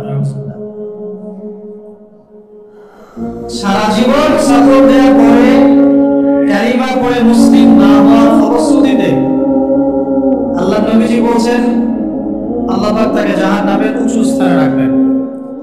আমরা যারা মুসলমান, মুসলিম পরিবারে জন্মগ্রহণ করেছি, আমরা বা আমাদের মধ্যে বেশিরভাগ মানুষ এখনো এই নিয়ামতের শুকরিয়া আদায় করতে পারি নাই যে আল্লাহ পাক আমাদেরকে মুসলমান পরিবারে জন্ম দিয়েছে, কালিমা পড়ার তৌফিক দিয়েছে। আমরা সহজে যা পেয়ে যাই তার কোনো বুঝি না। আল্লাহ পাক যে আল্লাহ পাক কি আমাকে জিজ্ঞাসা করেছিলেন আবু তালেব তোমাকে মুসলিম বানাবো না মুসলিম বানাবো? আপনাকে কি আল্লাহ পাক জিজ্ঞাসা করেছেন যে আব্দুল্লাহ, আব্দুর রহমান তোমাকে মুসলিম বানাবো না মুসলিম বানাবো, তুমি কি চাও? আল্লাহ পাক আমাদেরকে জিজ্ঞাসা করেন নাই। নিজ অনুগ্রহে আল্লাহ পাক আমাদেরকে মুসলিম পরিবারে জন্ম দিয়েছে। সেই মুসলিম পরিবারের মানুষ এখন কালিমা লা ইলাহা ইল্লাল্লাহর সঠিক মর্ম জানে না, তাওহীদও জানে না, শিরকও চিনে না, ঈমানের রকমগুলো বুঝে না, ঈমানের মূলনীতিও বোঝে না, ঈমান ভঙ্গের কারণও বোঝে না, কোন কোন ক্ষেত্রে ওযু গোসলের মাসলা মাসাইলও জানে না। নামাজ পড়ার ফরজ, ওয়াজিব, সুন্নাত, মুস্তাহাব বোঝে না, নামাজ পড়েও না। মাশাআল্লাহ, জুমার দিনে নামাজ পড়তে আসে অনেকেই, ঈদের দিনে প্রথম দেখা যায়, আর জানাজার নামাজে প্রথম দেখা যায়। আর দেখা যায় যারা এরকম নামাজ কারা পড়ে না, তাদের জানাজা আবার 3-4 বার হয়। নামাজগুলো মানে বাকি শোধ করে পড়ে। রোজা রাখে না, যাকাত তো মাশাআল্লাহ প্রায় উঠে গেছে বললেই চলে সমাজ থেকে। বাংলাদেশের ধনিক শ্রেণীরা যদি যাকাত দিত 10টা পদ্মা সেতু বানানো যায়। বিশ্বাস করতেছেন না? ধনীরা যদি সত্যি সত্যি যাকাত দিত, যাকাতের টাকা পদ্মা সেতুতে দেওয়া যাবে কিনা সেটাও একটা মাসালা। আমি একটা এক্সাম্পল দিলাম আর যাকাতের টাকা তো এটা করা যাবে কিনা ওটা একটা মাসালা, তাই না? জাকাতের খাত তো 8টা। ইন্নামা সাদাকাতু লিল ফুকারা ওয়াল মাসাকিন ওয়াল আমিলিনা আলাইহা ওয়াল মুআল্লাফাতি কুলুব ওয়া ফির রিকাব ওয়া ফি সাবিলিল্লাহ, এরকম কয়েকটা খাত আছে। আমি একটা এক্সাম্পল দিলাম, যদি বাংলার মানুষ অনেক শ্রেণী ঠিকঠাক যাকাত দিত, বিশ্বাস করেন সমাজে আপনি দরিদ্র মানুষ খুঁজে পেতেন। যাকাত ভিত্তিক অর্থনীতি চালু আপনি করতে পারবেন না, রাষ্ট্রীয়ভাবে পারবেন না। তবে কেন পারবেন না? কারণ প্রত্যেকটা রাষ্ট্রের উপর জাতিসংঘের নিয়ন্ত্রণ আছে।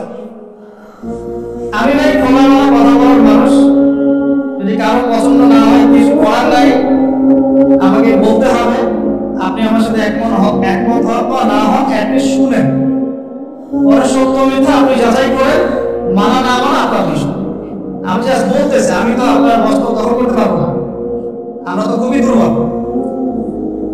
কোন রাষ্ট্রের পক্ষে ইসলামিক আহকাম, হুকুম আহকাম, শরিয়া, ল এগুলো বাস্তবায়ন করা সম্ভব না যতক্ষণ সে জাতিসংঘের আন্ডারে আছে।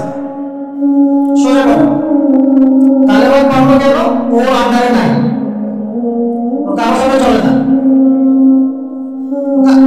সুবহানাল্লাহ, আমি অনলাইনে মাঝে মাঝে দেখি কিছু কিছু শায়েখ আছে, বলছে যে তোমরা ওদেরকে জামাই মনে করো, এই করো, তোমাদের আকীদা ঠিক নাই। তালেবানদেরকে যে পজিটিভ ভাবে দেখে সেও নাকি মুনাফিক। কি বুঝলেন? যারা বিগত 20 বছর ধরে কুফরদের সাথে সশস্ত্র জিহাদ করলো, তারা হচ্ছে মুনাফিক। কি সুবহানাল্লাহ বলবেন নাকি? যারা বিগত 1 বছর 2 বছর না, 20টা বছর ধরে খেয়ে না খেয়ে নিজেদের সামর্থ্য অনুযায়ী জালেমদের বিরুদ্ধে যার যা ছিল তাই নিয়ে দাঁড়িয়ে গেছে, যুদ্ধ করতে করতে করতে করতে বলা হয় যে প্রত্যেক 5টা বাড়িতে একটা করে শহীদ আছে, 5টা বাড়িতে একটা করে শহীদ আছে, 10টা বাড়িতে কারো পা নাই, কারো হাত নাই। 20 বছর কি কম সময় নাকি? অগণিত বম্বিং হয়েছে পাকিস্তানের মাটি ব্যবহার করে। যখন পারভেজ মোশাররফ ক্ষমতায় ছিল, ওই জায়গাটাকে সে বেস ক্যাম্প করে দিয়েছে। আমেরিকান বিমান এখান থেকে ফ্লাই করবে, ওখানে বোম ফেলবে। আমাদের মুসলিম ভাই, ঠিক আছে? ওই যে আল্লাহ একবার একটা কথা বলেছেন, তুই জैसा दोस्त हो तो दुश्मन की क्या जरूरत है। তোর মতো বন্ধু থাকলে আর শত্রুর কি দরকার? এটা আমরাও ফিল করি দাওয়াতের মাঠে কাজ করতে গিয়ে, তুই जैसा दोस्त हो तो दुश्मन की क्या जरूरत। যাই হোক, তো এরকম 20 বছর যারা একটা জালেম সভ্যতার বিরুদ্ধে যুদ্ধ করেছে, ওরা হয়ে গেছে এখন মুনাফিক, আর এরা হয়ে গেল এখন সহি আকীদার মানুষ। আরে যে সহি আকীদার এই কথা বলা হচ্ছে, এটা যে কত বড় ভুল আকীদা সেটা বোঝার কি বাকি আছে? উম্মার ক্রান্তি লগ্নেই ঈমানদার আর মুনাফিক চেনা যায়। যখন উম্মার একটা সংকট চলে, তখন আপনি চিনতে পারবেন কারা ঈমানদার কারা মুনাফিক। ভালো অবস্থায় আপনি বুঝতে পারবেন না, সব স্বাভাবিক আছে মনে করে, এখন আপনি বুঝতে পারবেন না আসলে কে ঈমানদার কে মুনাফিক। উম্মার উপর কোনো বাধা বিপত্তি আসলে তখন বুঝতে পারবেন যে আসলেই কে ইসলামের পক্ষে আছে, কে ইসলামের বিপক্ষে আছে, আর কে ভিতরে ঢুকে ফাঁদানি করতেছে। আমাদের আলোচনার টপিক এটা না, টপিকে আসতেছি। আমি একটা কথা বলতে চাচ্ছিলাম, আল্লাহ পাক যে আমাদেরকে জিজ্ঞাসা না করেই মুসলিম পরিবারে জন্ম দিয়েছেন, এই নিয়ামতের শুকরিয়া আমরা আদায় করতে পারবো না যদি সারা জীবন সিজদায় পড়ে থাকি। এখন থেকে নিয়ে আমরা শুধু তাওহীদের অনুসারী হয়েছি, এই কৃতজ্ঞতাই আমরা আদায় করতে পারবো। আমরা দিনের জন্য কিছুই করি নাই, আমাদের দ্বারা ইসলামের বড় বড় খেদমত হয়েছে এমন না। আবু তালেব একা যা করেছেন, আমার মতো 100 জন আবু তালেব তা করতে পারে নাই, পারবে না, এটাই সত্য কথা। আবু তালেব কোন অবস্থায় করেছেন? যখন চতুর্দিক থেকে আল্লাহর নবীকে সবাই ছিছি করছে, গালিগালাজ করছে, হত্যা পর্যন্ত চেষ্টা করছে। পুরো সমাজ একদিকে, আবু তালেব একাই একদিকে। তার কাছে প্রস্তাব দেওয়া হয়েছে, তোমার ভাতিজাকে আমাদের হাতে তুলে দাও, তাহলে আমরা ব্যবস্থা নেব। সে বলছে, আমি আমার ভাতিজাকে তোমাদের হাতে তুলে দিব না যতদিন না আমার দেহ মাটির তলে না যাচ্ছে। তিনি নবীজিকে গিয়ে বলছেন, আমার বৃদ্ধ কাঁধের উপর এত বোঝা দিও না ভাতিজা, আমার বয়স হয়ে গেছে, ওরা তোমাকে বলছে তুমি দাওয়াতটা ছেড়ে দাও। নবীজি বলছেন, আমার ডান হাতে যদি চাঁদ এনে দেওয়া হয়, বাম হাতে সূর্য এনে দেওয়া হয়, চাচা আমি দাওয়াত ছাড়তে পারবো। হয় আমি এই পথে দাওয়াত দিতে দিতে আমার এই দিন বিজয়ী হবে, না হলে আমি হালাক হই। তখন কি হলো? তখন তিনি বললেন যে ওরা তোমার দিকে আসতে পারবে না দলে দলে, যতক্ষণ না আমি আবু তালেব দাফন করছি মাটির তলে।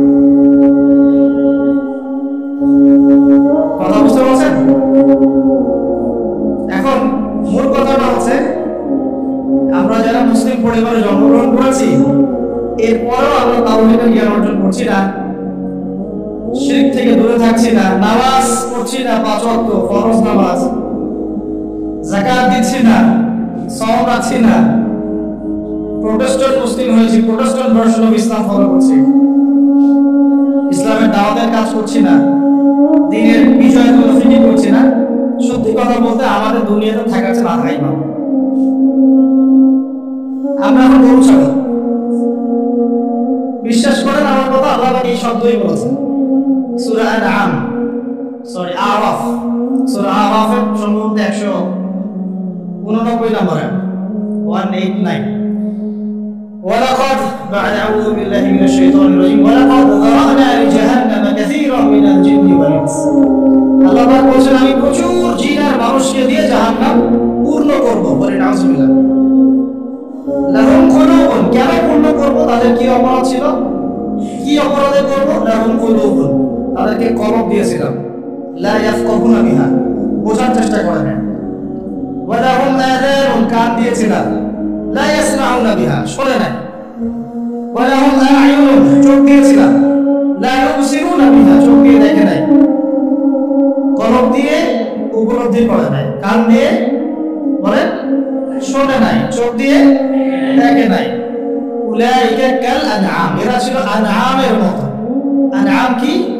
আনআম মানে গবাদি পশু, ক্যাটলস, গবাদি পশু। শুধু তাই না, বাল হুম আদাল, বরং এর চেয়েও নিকৃষ্ট ছিল।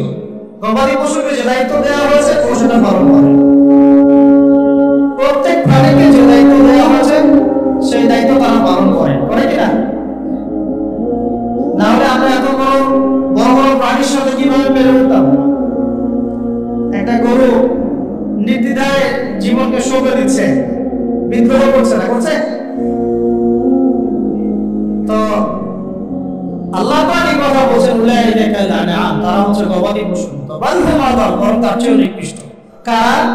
উপলব্ধি করে না, দেখে না, শোনে না। এখন আমাকে উত্তর দেন দেখি, আমাদের মধ্যে এখানে কোন ব্যক্তি আছেন যে চোখে দেখেন না, কানে শোনেন না, উপলব্ধি করেন না? আমরা সবাই চোখে দেখি, এই চোখে দেখি কিনা? দেখতে পাচ্ছেন তো আপনি? কানে শুনতে পাচ্ছেন কিনা? তাহলে আল্লাহ পাক কোন চোখের কথা বলছেন আর কোন কানের কথা বলছেন যেগুলো অন্ধ? বলেন। নিঃসন্দেহে অন্য একটা চোখ আছে, আরেকটা কান আছে, আরেকটা চোখ আছে, কান আছে, না কোথায়? কলবে। তাহলে আবু জেহেল আল্লাহর নবীকে চিনতে পারছে না, আবু বকর রাদিয়াল্লাহু আনহু চিনতে পারছেন, তাহলে দুজনের তো বাইরের চোখ একই। কোন চোখ তাহলে অন্ধ আবু জেহেলের, যে কারণে আবু জেহেল আল্লাহর নবীকে চিনতে পারল? বলেন। এখন বলেন, মুসলমান পরিবারে জন্ম নেওয়ার পরে আমরা যারা নামাজ পড়ি না, যাকাত দেই না, রোজা রাখি না, সামর্থ্য হচ্ছে হজ করি না, জুমার দিনে আসি, ঈদের দিনে আসি, হ্যাঁ, সৎ কাজে আদেশ করি না, অসৎ কাজে নিষেধ করি না, কোরআন তেলাওয়াত করা শিখি না, রাসূলের সুন্নাহ মাফিক জীবন করি না, আর অর্থনীতি রাজনীতিতে গেলাম না, ওটা গেলামই না, বাদ, ওটা তো অনেক বড় স্কেল। তাহলে আমাদের কি চোখ আসলেই আছে, কান আসলেই আছে, কলব কি আসলেই চিন্তা, না সত্যিকার অর্থে আমরা গবাদি পশু হয়ে গেছি? আত্মপর্যালোচনা করতে হয়। তো আত্মপর্যালোচনা মুরাকাবা মানে হচ্ছে আত্মপর্যালোচনা, নিজেদেরকে নিয়ে ভাবতে হবে। তো এখন আপনি আমাকে উত্তর দেন, যে মুসলমান নামাজ পড়ে না, রোজা রাখে না, দাওয়াতের কোনো মেহনত নাই, দিন প্রতিষ্ঠার সংগ্রাম নাই, কোরআন তেলাওয়াত করতে জানে না, আল্লাহর পথে সদকা করে না, তাওহীদের জ্ঞান নাই, শিরকের জ্ঞান নাই, সুন্নতের জ্ঞান নাই, বেদাতের জ্ঞান নাই, ঈমান ভঙ্গের কারণ জানে না, ওযু করার মাসালাও জানে না, এই মুসলমান সারা বিশ্বে মার খাবে না তো কারা খাবে? আমাকে বলে উত্তরটা। আমার জানা নাই, আমি এগুলো বুঝি না, বুঝতে আসছি।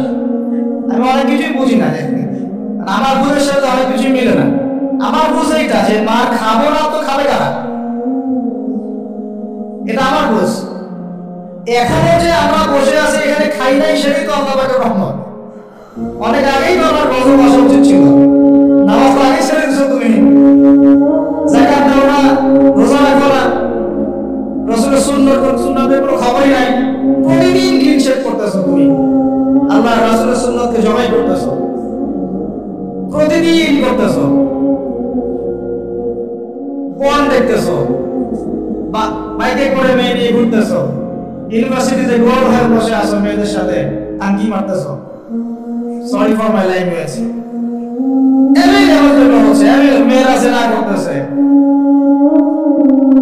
বহু ছেলে পেলে এখন বিয়ে তো কঠিন, এই জন্য এই পথটা বেছে নেয়। এই পথটা সহজ, 5 দিন 7 দিন একটা মেয়েকে নিয়ে ঘুরলে দেখা যায় যে ওই বিছানায় চলে যাওয়া যায়। এখন তো এই যুগ চলতেছে, প্রত্যেক করে, কিন্তু তাদের সংখ্যা নিতান্তই কম। আর তাদের মধ্যে আবার বিভক্তি আছে, অনৈক্য আছে, আপোষে হিংসা বিদ্বেষ অস্বীকার আছে, তারা আবার ইউনাইটেড না। তো বদরবাসীর জানা উচিত যে বদরের যুদ্ধ হয়েছে দ্বিতীয় হিজরিতে। আল্লাহ নবী সাল্লাল্লাহু আলাইহি ওয়াসাল্লাম এই চাচার সংসারে মানুষ হয়েছেন প্রায় 53 বছর পর্যন্ত। এই চাচা থেকে বিয়ে দিয়েছেন 25 বছর বয়সে। তার আগে চাচার ব্যবসা তিনি সামলেছেন। ওই ব্যবসার এক কাফেলা খাদিজা রাদিয়াল্লাহু আনহার অর্থ ছিল। এই ব্যবসা দিয়ে তাকে টেস্ট করলেন, দেখলেন আমানতদার, সুদর্শন, মাশাআল্লাহ উন্নত চরিত্রের মানুষ, উন্নত রুচিবোধের মানুষ, আল্লাহ আমিন বিশ্বস্ত। বিয়ের প্রস্তাব পাঠালেন, চাচা বিয়ে দিয়ে দিলেন তার সাথে, খাদিজা রাদিয়াল্লাহু আনহা। তখন তার বয়স কত ছিল? 25। তার বয়স কত? 40।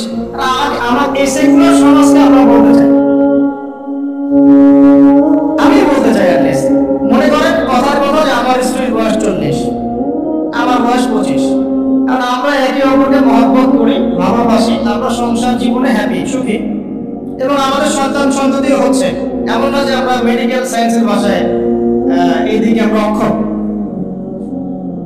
মহব্বত আছে, দুজনকে পেয়ে সুখী, একে অপরকে ভালোবাসি, সন্তান হচ্ছে। আপনার কোন সমস্যা? আমি আমার এই ম্যারিড লাইফে আমরা হ্যাপি, আপনার কোন সমস্যা? আমার স্ত্রীর বয়স 40, আমার বয়স 25। মনে করেন আমার বয়স এখন কত চলছে? 32-33 হবে আর কি, সূর্যের হিসেবে, কিন্তু বয়স কিন্তু ফিক্স হয় চন্দ্র হিসাবে। আমরা সূর্য হিসাব করি। এখন ধরেন আমি একটা বিয়ে করলাম, ধরেন তো স্ত্রীর বয়স মনে করেন 16 বছর, বাবা মনে করেন 16 বছর।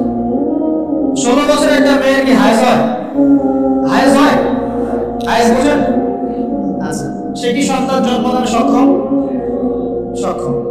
সে কি ম্যাচিউর, ফিজিক্যালি স্ট্রং? এখন ওর বয়স 16, আমার বয়স 32, ডাবল। 16 থেকে 32 না? তাই তো, অঙ্ক ভুলে গেছি ভাই। আচ্ছা, এখন ও আমার সাথে হ্যাপি, আমি তার সাথে হ্যাপি, সন্তান জন্ম হচ্ছে, দুজন সুখে আছি, মহব্বতের সাথে আছি, সুস্থ আছি, কোনো সমস্যা না। তো এই হলো অবস্থা, সার্কাস। এখন এই 16 বছরের মেয়ে, আপনার মেয়ে আপনি বিয়ে দিতে পারবেন না। বলবেন যে আপনি রাষ্ট্র আইনের বিরুদ্ধে কথা বলছেন। না, আমি বিরুদ্ধে কথা বলছি। আমি বুঝাচ্ছি যে এটা কতটা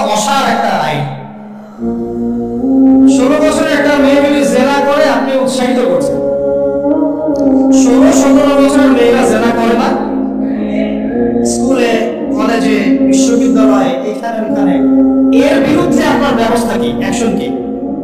কিন্তু 17 বছর একটা মেয়ে যদি বিয়ে করে, আপনি তো কাজীকে ধরে জেলে দিয়ে দিবেন। এখন বলেন এটাকে আমি মানতে বাধ্য? এখন জোর করে চাপাই দিলেন, ল করে দিলেন, মানতে বাধ্য হয়ে গেলাম। তা আসলে কি কোরআন সুন্নাহ সমর্থিত হলো? এখন জবাব দিবেন আল্লাহর কাছে আপনি। জনগণ কিছুই বলতে পারবে না। আমরা শুধু জ্ঞানতার থেকে একটা ডিবেট করলাম এবং আপনাকে দেখালাম যে এটা অসার। তারপরেও যেটা হয়েছে হোক, অ্যাটলিস্ট বিয়েটা সহজ করলে ভালো হতো। বিয়েটা কঠিন হয়ে গেছে, এই জন্য এটা জেনার রাস্তা বেছে নেয়। তো আমরা জেনাকে উস্কে দিচ্ছি। আরে ভাই 16-17 বছর তো দূরের কথা, এখন 13-14 বছরের মেয়েরাই দেখবেন ঠিক নাই। আপনি মনে করেন এখনকার স্কুল কলেজের মেয়েগুলো খুব বুদ্ধিমাতা, যখন 15 বছর আগে যে যুগটা ছিল, 20 বছর আগে, আর এখন তো অনেক আপডেটেড।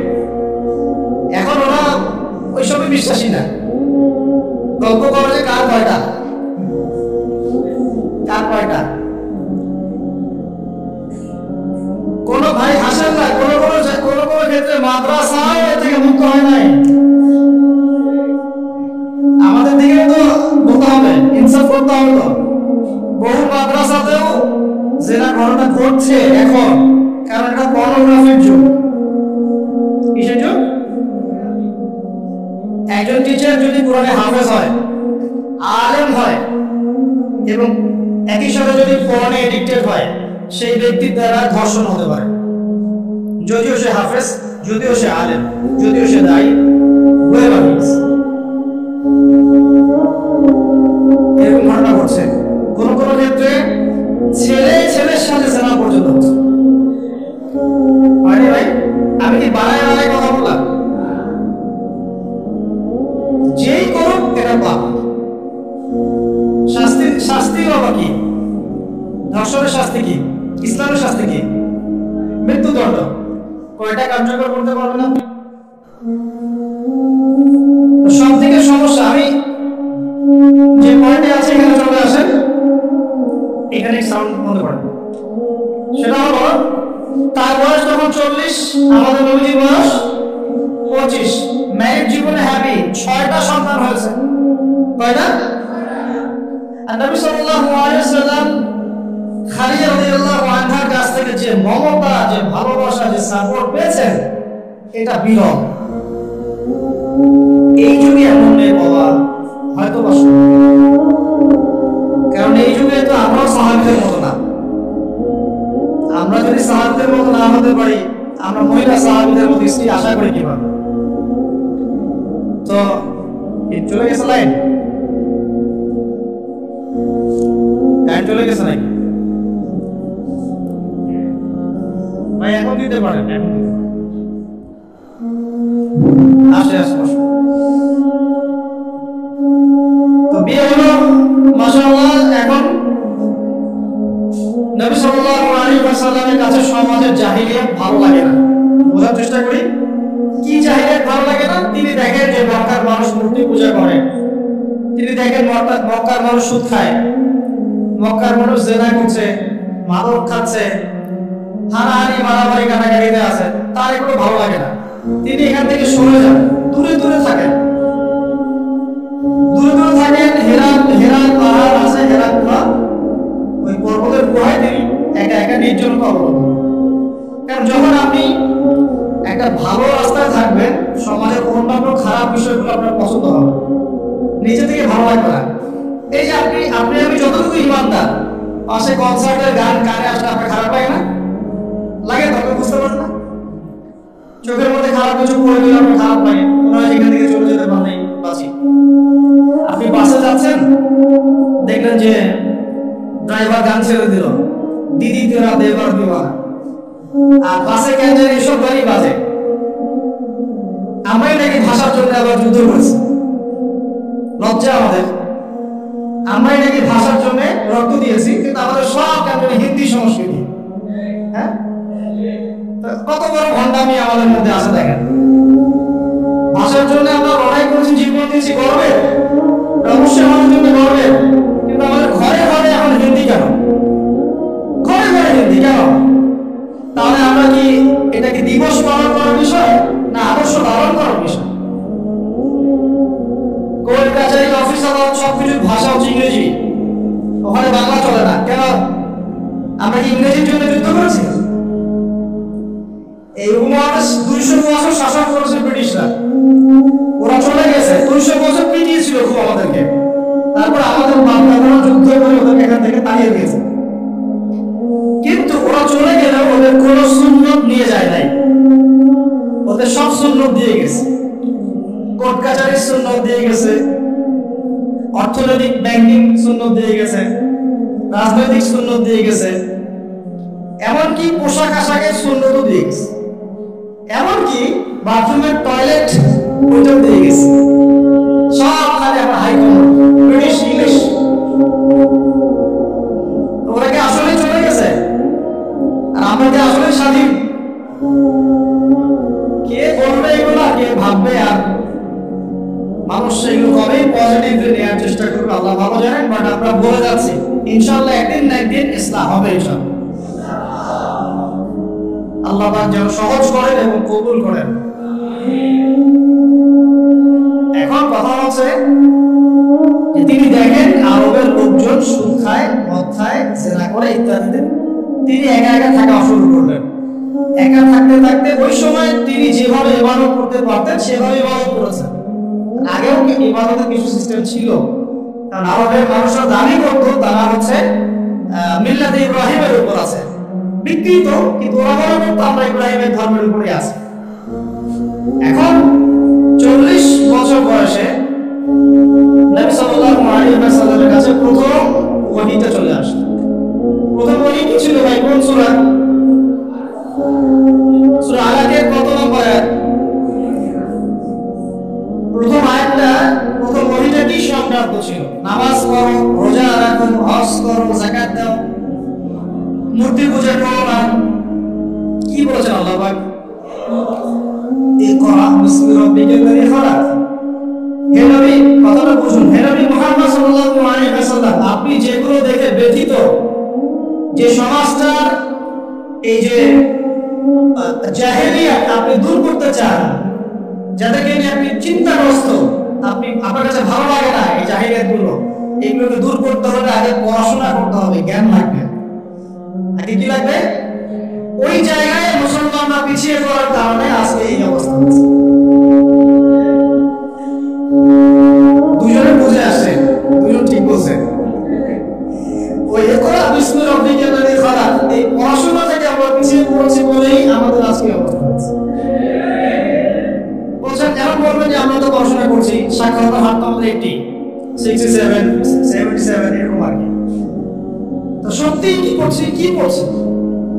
ইকরা বিসমি রাব্বিকাল্লাযী খালাক অর্থ হচ্ছে পড়ুন আপনার রবের নামে, যিনি আপনাকে, যে জ্ঞান আপনাকে আপনার স্রষ্টার দিকে নিয়ে যাবে সেটাই তো জ্ঞান। এখনকার আমাদের জ্ঞানগুলো কি সত্যি আমাদেরকে আল্লাহর দিকে নিয়ে যাচ্ছে নাকি আল্লাহ থেকে দূরে সরাচ্ছে? আরে বুঝেন।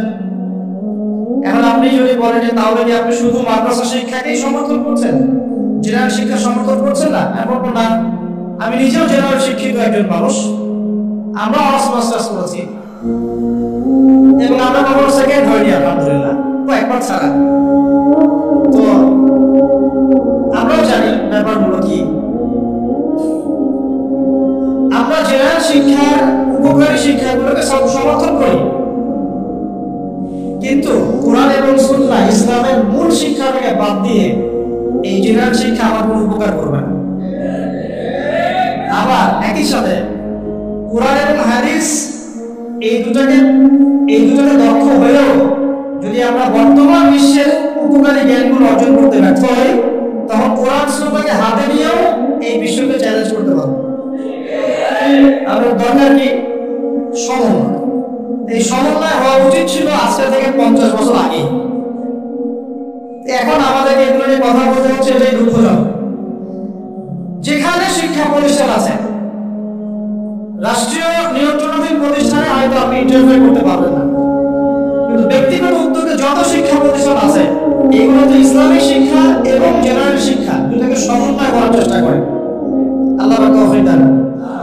দেখবেন আগামী 10 বছরের মধ্যে একটা আলোকিত প্রজন্ম গড়ে সব শিখবে, এদিকে হাফেজে কোরআন হবে, আরবি ভাষা শিখবে, আরবি ব্যাকরণ শিখবে, হাদিসের ইবাদত করার যোগ্যতা অর্জন করবে, মুতাআলা করবে।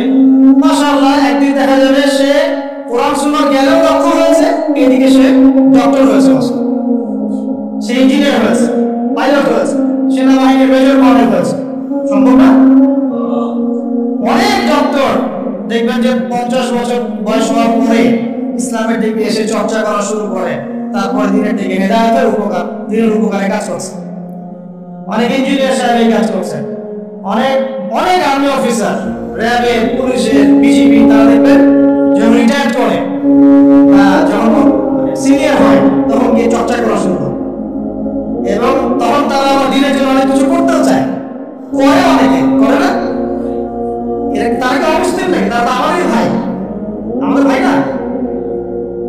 শোনেন, যদি বাংলাদেশ রাষ্ট্রীয়ভাবে কখনো জিহাদে যায় কুফারদের বিরুদ্ধে, তাহলে আমরা যাবো না তারা যাবে? যাবে তো তারাই। জি, আপনি যাবেন না, যাবে তো তারাই। আপনার আবার কি প্রশিক্ষণ আছে? যদি বাংলাদেশে কোনো মনে করেন যে 100% ইসলামী জ্ঞানে পরিপূর্ণ করে নেতা আসছে, আমির, রাষ্ট্রীয় আমির, এখন সে চিন্তা করলো যে আমি এই ইহুদিদের বিরুদ্ধে সৈন্য পাঠাবো, ভাবতে পারে কি পারে না? 73 সালে 6টা মুসলিমদের সৈন্য পাঠিয়েছিল, মিশর ছিল, জানেন না আপনারা এগুলা ইতিহাস, 6 দিনের যুদ্ধ। তো যাই হোক, ধরেন বাংলাদেশ এমন একজন নেতার আন্ডারে আছে, যেই নেতা বলল ঠিক আছে আমিও পাঠাবো, আমার এখান থেকেও 2000 সৈন্য যাবে। তখন কিন্তু ওই 2000-এর মধ্যে আপনি থাকবেন না, থাকবে ওই আর্মি অফিসারই, ওই বিজিবি, ওই র্যাব, ওই পুলিশ, ওই ভাইরা। তারা আমাদের ভাই না। তাদেরকে মেসেজটা পৌঁছাতে হবে যে আপনারা পরিপূর্ণ ইসলামের সামনে আত্মসমর্পণ করেন, ইনশাআল্লাহ আল্লাহ পাক দুনিয়াতেও সুখী করবেন, পরকালেও সুখী করবেন। আমরা দোয়া করব, দোয়া। আপনারা কখনো একটা রাষ্ট্রের মধ্যে জাতিগত বিভাজনে যাবে না, জাতিগত বিভাজনটা খুব খারাপ। এতে করে রাষ্ট্রের অভ্যন্তরীণ যে স্থিতিশীলতা নষ্ট হয়। আমরা আলহামদুলিল্লাহ ইসলামকে তো ভালোবাসি, মহব্বত করি, পারি না পারি আমাদের মন তো ব্যথিত হয়, হয় না? এটা আল্লাহ পাক দেখছেন, ইনশাআল্লাহ আল্লাহ পাক ওই অনুযায়ী আমাদেরকে প্রতিদান দিবেন। তবে চেষ্টা বাড়াতে হবে। এই চেষ্টা বাড়ানোর কথা বলতে এখানে আসছি। আল্লাহ নবীর মন খারাপ, তখন ওহী এসেছে। ওহী প্রাপ্ত হওয়ার পরে নবী সাল্লাল্লাহু আলাইহি ওয়াসাল্লাম একটু ভীত, একটু সন্তুষ্ট। তখন খাশিতু আলা নাফসি। বাংলাদেশে যত সিরাতের বই আছে না, তার 80% সিরাতের বই আপনি পাবেন। ওই সময় নবী সাল্লাল্লাহু আলাইহি ওয়াসাল্লাম এতটা ভীত সন্তুষ্ট হয়ে গিয়েছিলেন, কয়েকবার তিনি চিন্তা করেছেন যে আমি পাহাড়ের উপর উঠে নিজেকে শেষ করে ফেলবো। এটা কিন্তু বিশাল ইস্যু সৃষ্টি করে ফেলছে বাংলাদেশে। হ্যাঁ, আর রাহিবুল মাকতুম বলেন, আর যে কোনো বড় বড় সিরাতের গ্রন্থ বলেন, এটা যদি লেখা না থাকছে আমি বক্তব্যটাও ছেড়ে দেব, বাসায় গিয়ে দেখে চেক করে। রাইটাররা লিখেছেন, এটা আমাদের কথা না।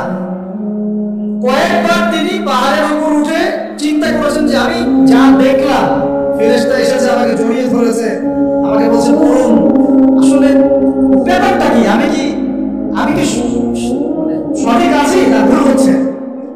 মানসিক একটা পেরেশানির মধ্যে তিনি ছিলেন। কয়েকবার নিজেকে শেষ করে ফেলার চেষ্টা করেছেন।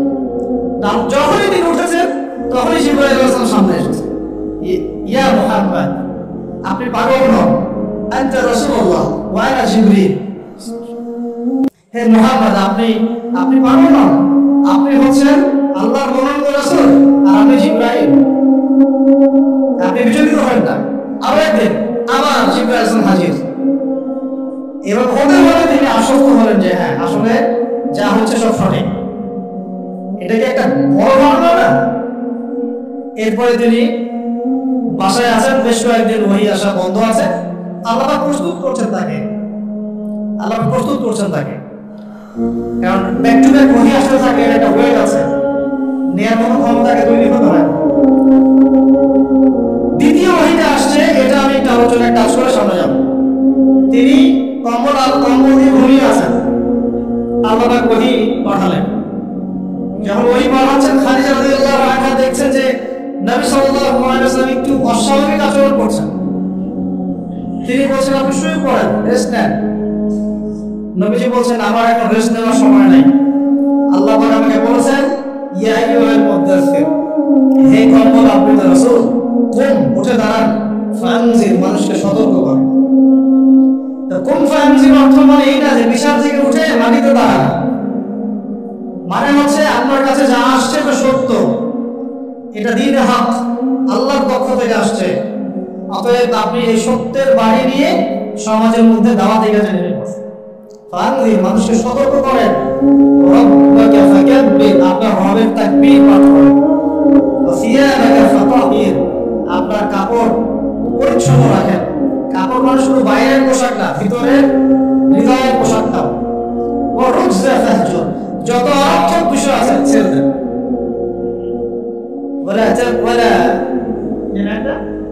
ওয়ালা তামনু তাস্তাকসির ওয়ালিরাব্বিকা ফাসবির, কিছু পাওয়ার আশায় আপনি কাউকে সাদকা করেন না, কারোর কাছে কিছু পাওয়ার আশায় আপনি সাদকা করেন না, বরং আপনার রবের জন্য আপনি সবর করেন। কত গভীর কথা!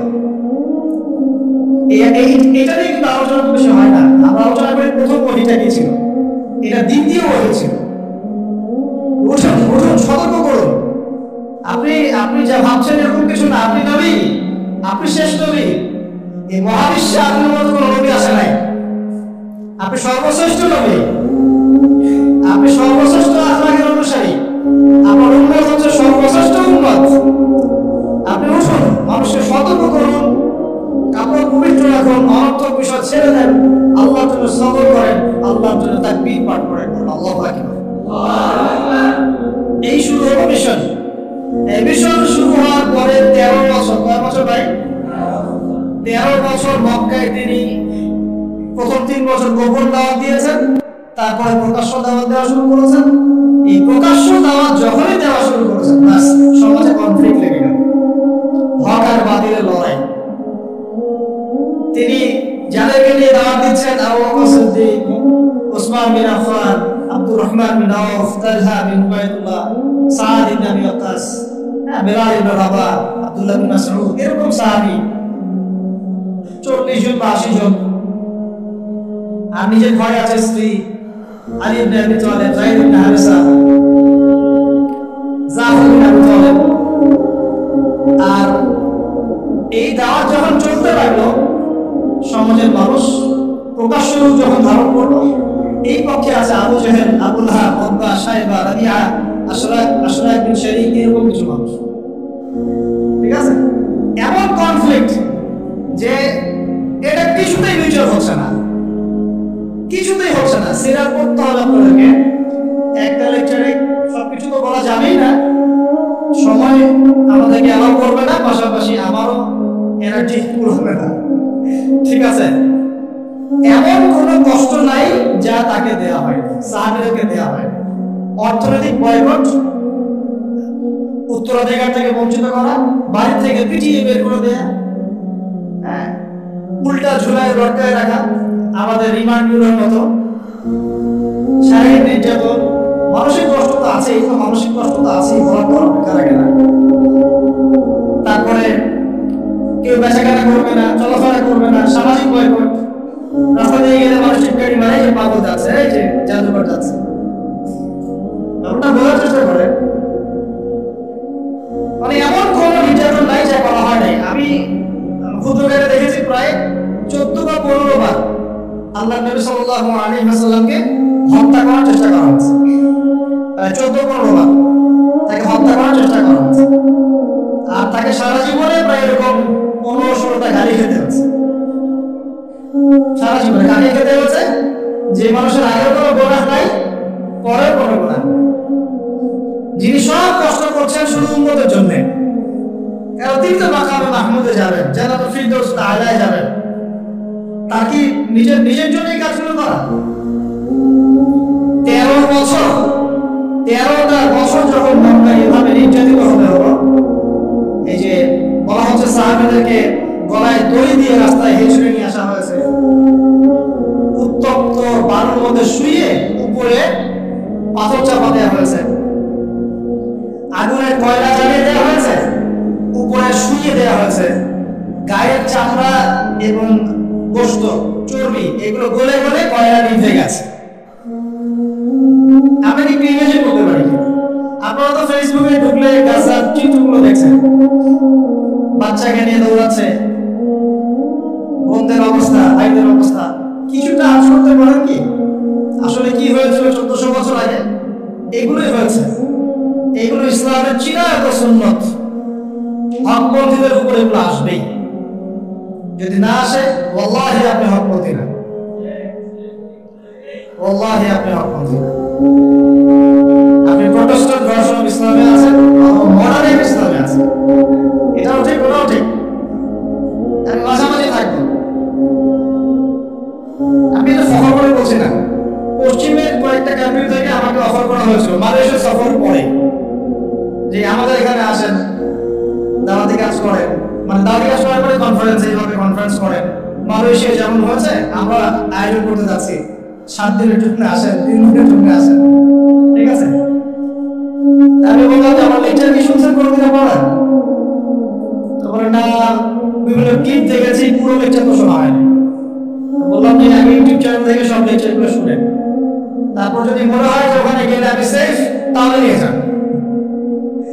মনে হয় যে এইসব লেকচার দেওয়ার পরে ওই সভ্যতায় গিয়ে কেউ সেফ থাকতে পারে, আমাকে আবার গুয়ান্তানামায় পাঠিয়ে দিবে না, আবু গারিব কারাগারে পাঠিয়ে দিবে না, তাহলে নিয়ে যান। তো এখন পর্যন্ত রেসপন্স করেন না। মডার্ন ইসলামের সুযোগ না ইসলামে, ইসলাম ইসলামী। পশ্চিমা আদলে আমরা মডার্ন হয়ে যাব, ওদের আদর্শ চলবে, আমাদেরটাও চলবে, তারপর টাকায় একটা ভিশন 2030 বানাবো, এইসব ইসলাম চলবে। বুঝতে পারছেন না কথা? ইসলাম চির প্রাচীন, চির নতুন, চির আধুনিক, এর কোনো ব্যতিক্রম ব্যত্যয় নেই। ওর মূলনীতির কোনো পরিবর্তন হবে না, ওর মূলনীতি জায়গায় থাকবে, কিন্তু হয়তো প্রযুক্তিগত উন্নয়ন হতে পারে, শাখা প্রশাখাগত কিছু পুরোই পার্থক্য আসতে পারে, কিন্তু আসলে কোনো পার্থক্য আসবে। তো যে কথাটা বলছি এটা চিরায়ত সুন্নত, যে নির্যাতনটা মক্কায় হয়েছে, যদি না হয় বুঝে নেবেন যে আপনার বা আমার ইসলামিক চলাফেরার মধ্যে কোনো একটা ল্যাগিংস আছে, বা আমরা Protestant version of Islam follow করছি। এটা হচ্ছে মুযাদ্দাবিনা বাইনাহুম, মানে এদিকেও না ওদিকেও না, দুটোর মাঝখান। আল্লাহ রাসূল সাল্লাল্লাহু আলাইহি ওয়াসাল্লাম বলেছেন, একটা হাদিস বলি তাহলে আপনি বুঝে নেবেন যে আমরা আসলে কোন জায়গায় আছি। এরপরে আমি সামনে যাচ্ছি, তারপরে বদরগঞ্জে আসবো ইনশাআল্লাহ। বদরগঞ্জ থেকে আমরা ফিলিস্তিনে গিয়ে শেষ করবো, ঠিক আছে? মনোযোগ ধরে রাখেন। কি বললাম? হাদিসটা কি? সহিহ মুসলিমের হাদিস। রাসূলুল্লাহ সাল্লাল্লাহু আলাইহি ওয়াসাল্লাম বলেছেন, قال النبي صلى الله عليه وسلم মান রাআ মিনকুম মুনকারান, তোমাদের মধ্যে যে কেউ যদি কোনো অন্যায় গর্হিত কাজ দেখে, ফালইউগাইয়ির বিয়াদিহি, সে যেন তার হাত দিয়ে এটাকে প্রতিহত করে। আর এই লেভেলে আমরা কয়জন আছি? 0.00001%। মান রাআ মিনকুম মুনকারান ফালইউগাইয়ির, সে যেন পরিবর্তন করে। এমন না যে সামর্থ্য হলে পরিবর্তন করো, মানে যাদের হাত দিয়ে প্রতিহত করার ক্ষমতা আছে তারা যেন অবশ্যই হাত দিয়ে প্রতিহত। এখানে ধরেন একটা জিনা হচ্ছে, নাউজুবিল্লাহ, বা একটা নোংরামি হচ্ছে, ফাহিশা কোনো কাজ হচ্ছে, এখানে যদি সর্বোচ্চ দায়িত্বশীল তিনিও এখন গিয়ে কিছু বড় অধিকার রাখেন, বলতে গেলে 10 বার চিন্তা করেন যে বললে কি হইতে পারে, তাই না? বিষয়টা বাজারের মধ্যে ধরেন সুদের একটা জুয়া হচ্ছে, জুয়া, কেউ কিছু বলতে পারে না। মসজিদ এখানে ধরেন পাশের বাসায় বিয়ের অনুষ্ঠান হচ্ছে, আর বিয়ে বাড়ি তো জেনা দিয়ে শুরু হলো, ধুমধাক্কা গান বাজতেছে, আর ঢাকা শহরে বিশ্বাস করেন না এই অত্যাচারে থাকা যায়। মানে একটা ফ্ল্যাট ধরেন 14 তলা 10 তলা, এই 10 তলার মধ্যে 5 তলার সদস্যের বিয়ে, ছাদটা হায়ার করে নিল, নিয়ে এমন জোরে ধুমধাক্কা মিউজিক শুরু করবে যে পুরো এলাকার প্রত্যেকটা ঘরে ঘরে যেন সাউন্ড হচ্ছে, মানে ওর উপর যেন ওয়াজিব করা হয়েছে সবার কানে গান বাজনা বসে। কিন্তু কিছু করার নাই। আপনি বলতে যান উল্টা আপনার উপর চাওয়া হবে, হুজুর আসছে বেশি বেশি বল, আমরা মুসলমান না, আমরা ইসলাম ফলো করি না, বলতে আসছে। আপনি বাসায় যান, নিজের ঘর ঠিক করেন, বলবেন। হাদিসের এই শব্দের বাক্যের আওতায় আমরা আছি কিনা একটু ভাবেন। যদি এভাবে কেউ প্রতিহত করতে না পারে, দ্বিতীয় সেন্টেন্স হাদিসে, সে যেন তার জবাব দিয়ে প্রতিহত করে। আজকে জবাব দিয়েও কি মানুষ প্রতিহত করছে? বরং চোখের সামনে জুলুম দেখছে। আজকে মৃতের সংখ্যা ৬,৮৫৭ জন। আজকে গাজার মৃতের সংখ্যা ৬,৮৫৭ জন। একটু আগে আমি খবর দেখে আসছি। এরপরে কিছু মানুষ মাসলুম ভাইদের বিপক্ষে অবস্থান নিয়ে ফতোয়াবাজি শুরু করেছে বাংলাদেশে।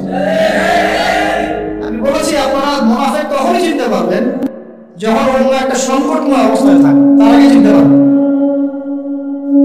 এরাই কয়েকদিন আগে আমাদেরকে খারেজি বলতো, যারা এখানে মাসলুমদের বিপক্ষে ফতোয়া দিচ্ছে, ঘুরিয়ে ফিরিয়ে বলার চেষ্টা করছে যে হামাসেরই ভুল হয়েছে, ইসরায়েল ঠিক আছে, কেন তুই হামলা করতে গেলি? না করতে গেলে তো হামলা করতো না, যুক্তি হলো না? কেন তুই হামলা করে যুদ্ধ করতে গেলি? আর ১৪০০ মানুষকে কেন মারবি? ১৪০০ ইহুদি কেন মারবি? এই জন্যই তো ওরা আসতো হামলা করতে। এখন যে তোদের ৬,০০০ মরে গেল, বলছে প্রতিবার যখন এভাবে মুসলিমরা আক্রমণ করেছে ততবারই ল্যান্ড নাকি হারিয়েছে। আমি আল্লাহর কসম করে বলছি, তো এদের ইমানি লেভেল তো তলানিতে আছে আছে, ইতিহাসের সামান্যতম জ্ঞান এদের মধ্যে নেই। ফিলিস্তিন সংকট নিয়ে ইনশাআল্লাহ আপনারা অনেক বইপত্র বাজারে পাবেন, বাসায় গিয়ে পড়াশোনা করে দেখেন, বা ইনশাআল্লাহ আমরাও কিছু নিয়ে আসার চেষ্টা করব। আপনাদেরকে দেখাবো যে এই ধরনের সংগঠনগুলো যখন তৈরিও হয় নাই, হামাসের মতো সংগঠনটা যখন সৃষ্টিও হয় নাই, তার আগেই তারা মোটামুটি ৫৬% জায়গা দখল করে ফেলছে। তো ওই সময় কেন করছে বেটা? ওই সময় তারা আক্রমণ কেন করেছিল?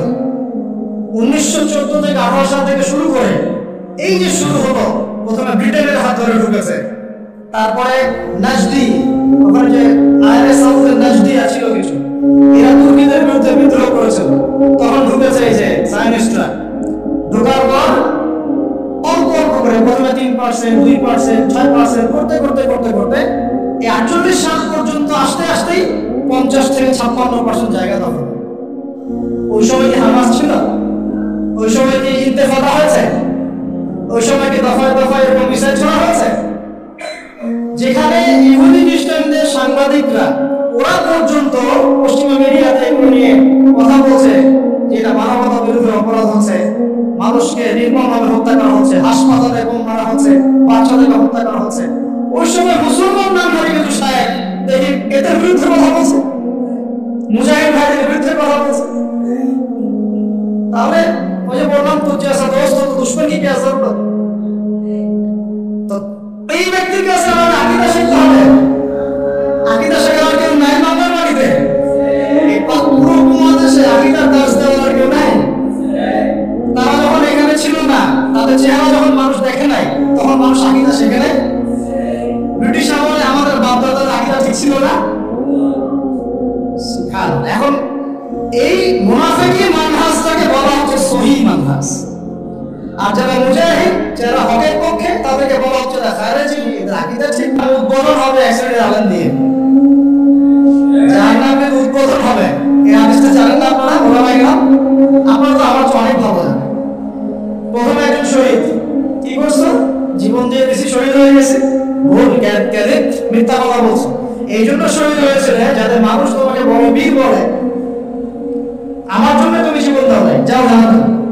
আরেকজন কি করেছো? অনেক দান করেছি, মানুষ দানবীর বলে। আল্লাহ বলছেন যে মিথ্যা বলছো, মানুষ যেন দানবীর বলে এই জন্য দান করেছে।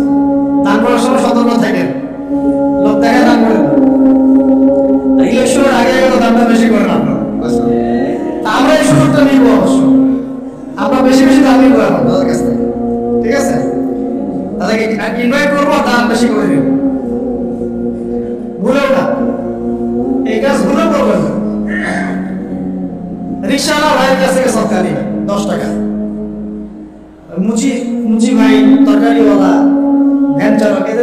হালাল টাকা থেকে টাকা নেয়। ওই ব্যয় মসজিদ থেকে দিন প্রচার হবে, আর হারাম টাকা এসি মসজিদ থেকে দিনের কোনো প্রচার হবে না। বাংলাদেশে এসি মসজিদ হবে কি? আমার কথা রাগ করতেছেন নাকি? বাংলাদেশে এমন অনেক মসজিদ আছে কোটি কোটি টাকার প্রজেক্ট, ঠিক শেষ জামান হাদিসের মতো। নবীজি বলেছেন শেষ জামানে কিছু মসজিদ হবে চাকচিক্যময়, একদম গর্জিয়াস, হেদায়েত উঠে যাবে। পরের লাইন আছে হেদায়েত উঠে যাবে, উঠে নেই নামাজ শেষ মসজিদ বন্ধ। মসজিদে খাদেমদের মাঝে মাঝে অস্থিরতা দেখলে মনে হয় যে বাসায় গিয়ে সুন্নতটা করে এখানে পড়ার দরকার নেই, বিরক্ত হচ্ছে মনে হয়। নামাজ শেষ হওয়ার পর তাড়াতাড়ি এসি বন্ধ করতেছে, লাইট অফ করতেছে, নামাজ পড়তেছে, তাই তাড়াতাড়ি যান তাড়াতাড়ি যান, বিল উঠতেছে। আল্লাহ আমাদেরকে বোঝার তৌফিক দান করুন। তো উম্মার ক্রান্তি লগ্নে আপনি এগুলো চিনতে পারবেন, তাছাড়া পারবেন না। আল্লাহ নবী বলছেন যদি তোমরা হাত দিয়ে প্রতিহত করতে না পারো, যেটা সামর্থ্য আপনার নাই, মুখ দিয়ে যেন প্রতিবাদ করো। এখন এই জায়গায় আমাদের ইমান ঠিক আছে না নাই? এইসব ইস্যুতে যাদের লেখার ক্ষমতা আছে তাদের উপর লেখা ওয়াজিব, যাদের বলার ক্ষমতা আছে তাদের উপর বলা ওয়াজিব, যাদের আরো বড় কোনো সহায়তা পাঠানোর সুযোগ আছে না এটা পাঠানো তাদের জন্য ওয়াজিব, যাদের রাষ্ট্রীয়ভাবে কিছু করার ক্ষমতা আছে ওইটা করা তার উপর ওয়াজিব, আর যার এসব কোনো কিছুই করার ক্ষমতা নাই তার উপর দোয়া করা ওয়াজিব। আমাদের কি দোয়া করার ক্ষমতা নাই? আল্লাহ শুনবেন না আমাদের দোয়া? এখন আসেন, যদি তোমরা এতেও সক্ষম না হও, আরে বাবা মুখে কথা বলার সুযোগ নাই, মুখে বললেও সমস্যা, অবস্থা খারাপ, গর্দান থাকবে না। আবু হুরায়রা রাদিয়াল্লাহু আনহু বলেছিলেন একটা কথা, যে আমি এমন অনেক ইলম জানি যেগুলো যদি আমি এখন বলা শুরু করি আমার গর্দান থাকবে না। সে একই কথা আমাদেরকেও মাঝে মাঝে ইশারা ইঙ্গিতে বলতে হয়, যতটুকু বলছি এতে বুঝে নেন, এর চেয়ে বেশি বলতে গেলে আমাদের গর্দান নাও থাকতে হবে। আর আমি ইসরায়েলের হিস্ট্রি পড়েছি, ওর পুরো হিস্ট্রি মোটামুটি আমি পড়েছি, আর এই লাস্ট এই পুরো এক মাসে আরো বেশি করে পড়েছি। যারাই তাদের ইমেজে দাঁড়িয়েছে কথা দিয়ে কলম দিয়ে বিভিন্ন ভাবে, এরা তাদেরকে গুপ্ত হত্যা করেছে। যে ব্রিটেনের হাত ধরে সে এই ক্ষমতা পেয়েছে 1940-1918 দিকে, ওই ব্রিটেন 1933 সাল থেকে ওর বিরুদ্ধে চলে যাচ্ছিল, ফিলিস্তিনের পক্ষে চলে আসছিল, তখন ব্রিটেনের অনেকগুলো নেতাকে মেরে ফেলছে। এই জাতি, এরা কোন জাতি? আপনাকে একটা আমি এক্সাম্পল দিয়ে বুঝাই, এরা হচ্ছে নবীদেরকে হত্যা করা জাতি। কাদেরকে বলে? আমি কি মিথ্যা বলছি? কোরআনে যদি এটা না থাকতো তাহলে আপনি বলতে যে আমি মিথ্যা বলছি। এটা আমি বলি নাই, আল্লাহ পাক বলেছেন পবিত্র কোরআনে, তোমরা নবীদেরকে হত্যা করেছো। সুবহানাল্লাহ। আর এরা আমাদের নবী মুহাম্মদ সাল্লাল্লাহু আলাইহি ওয়াসাল্লামকে দুইবার হত্যা করার চেষ্টা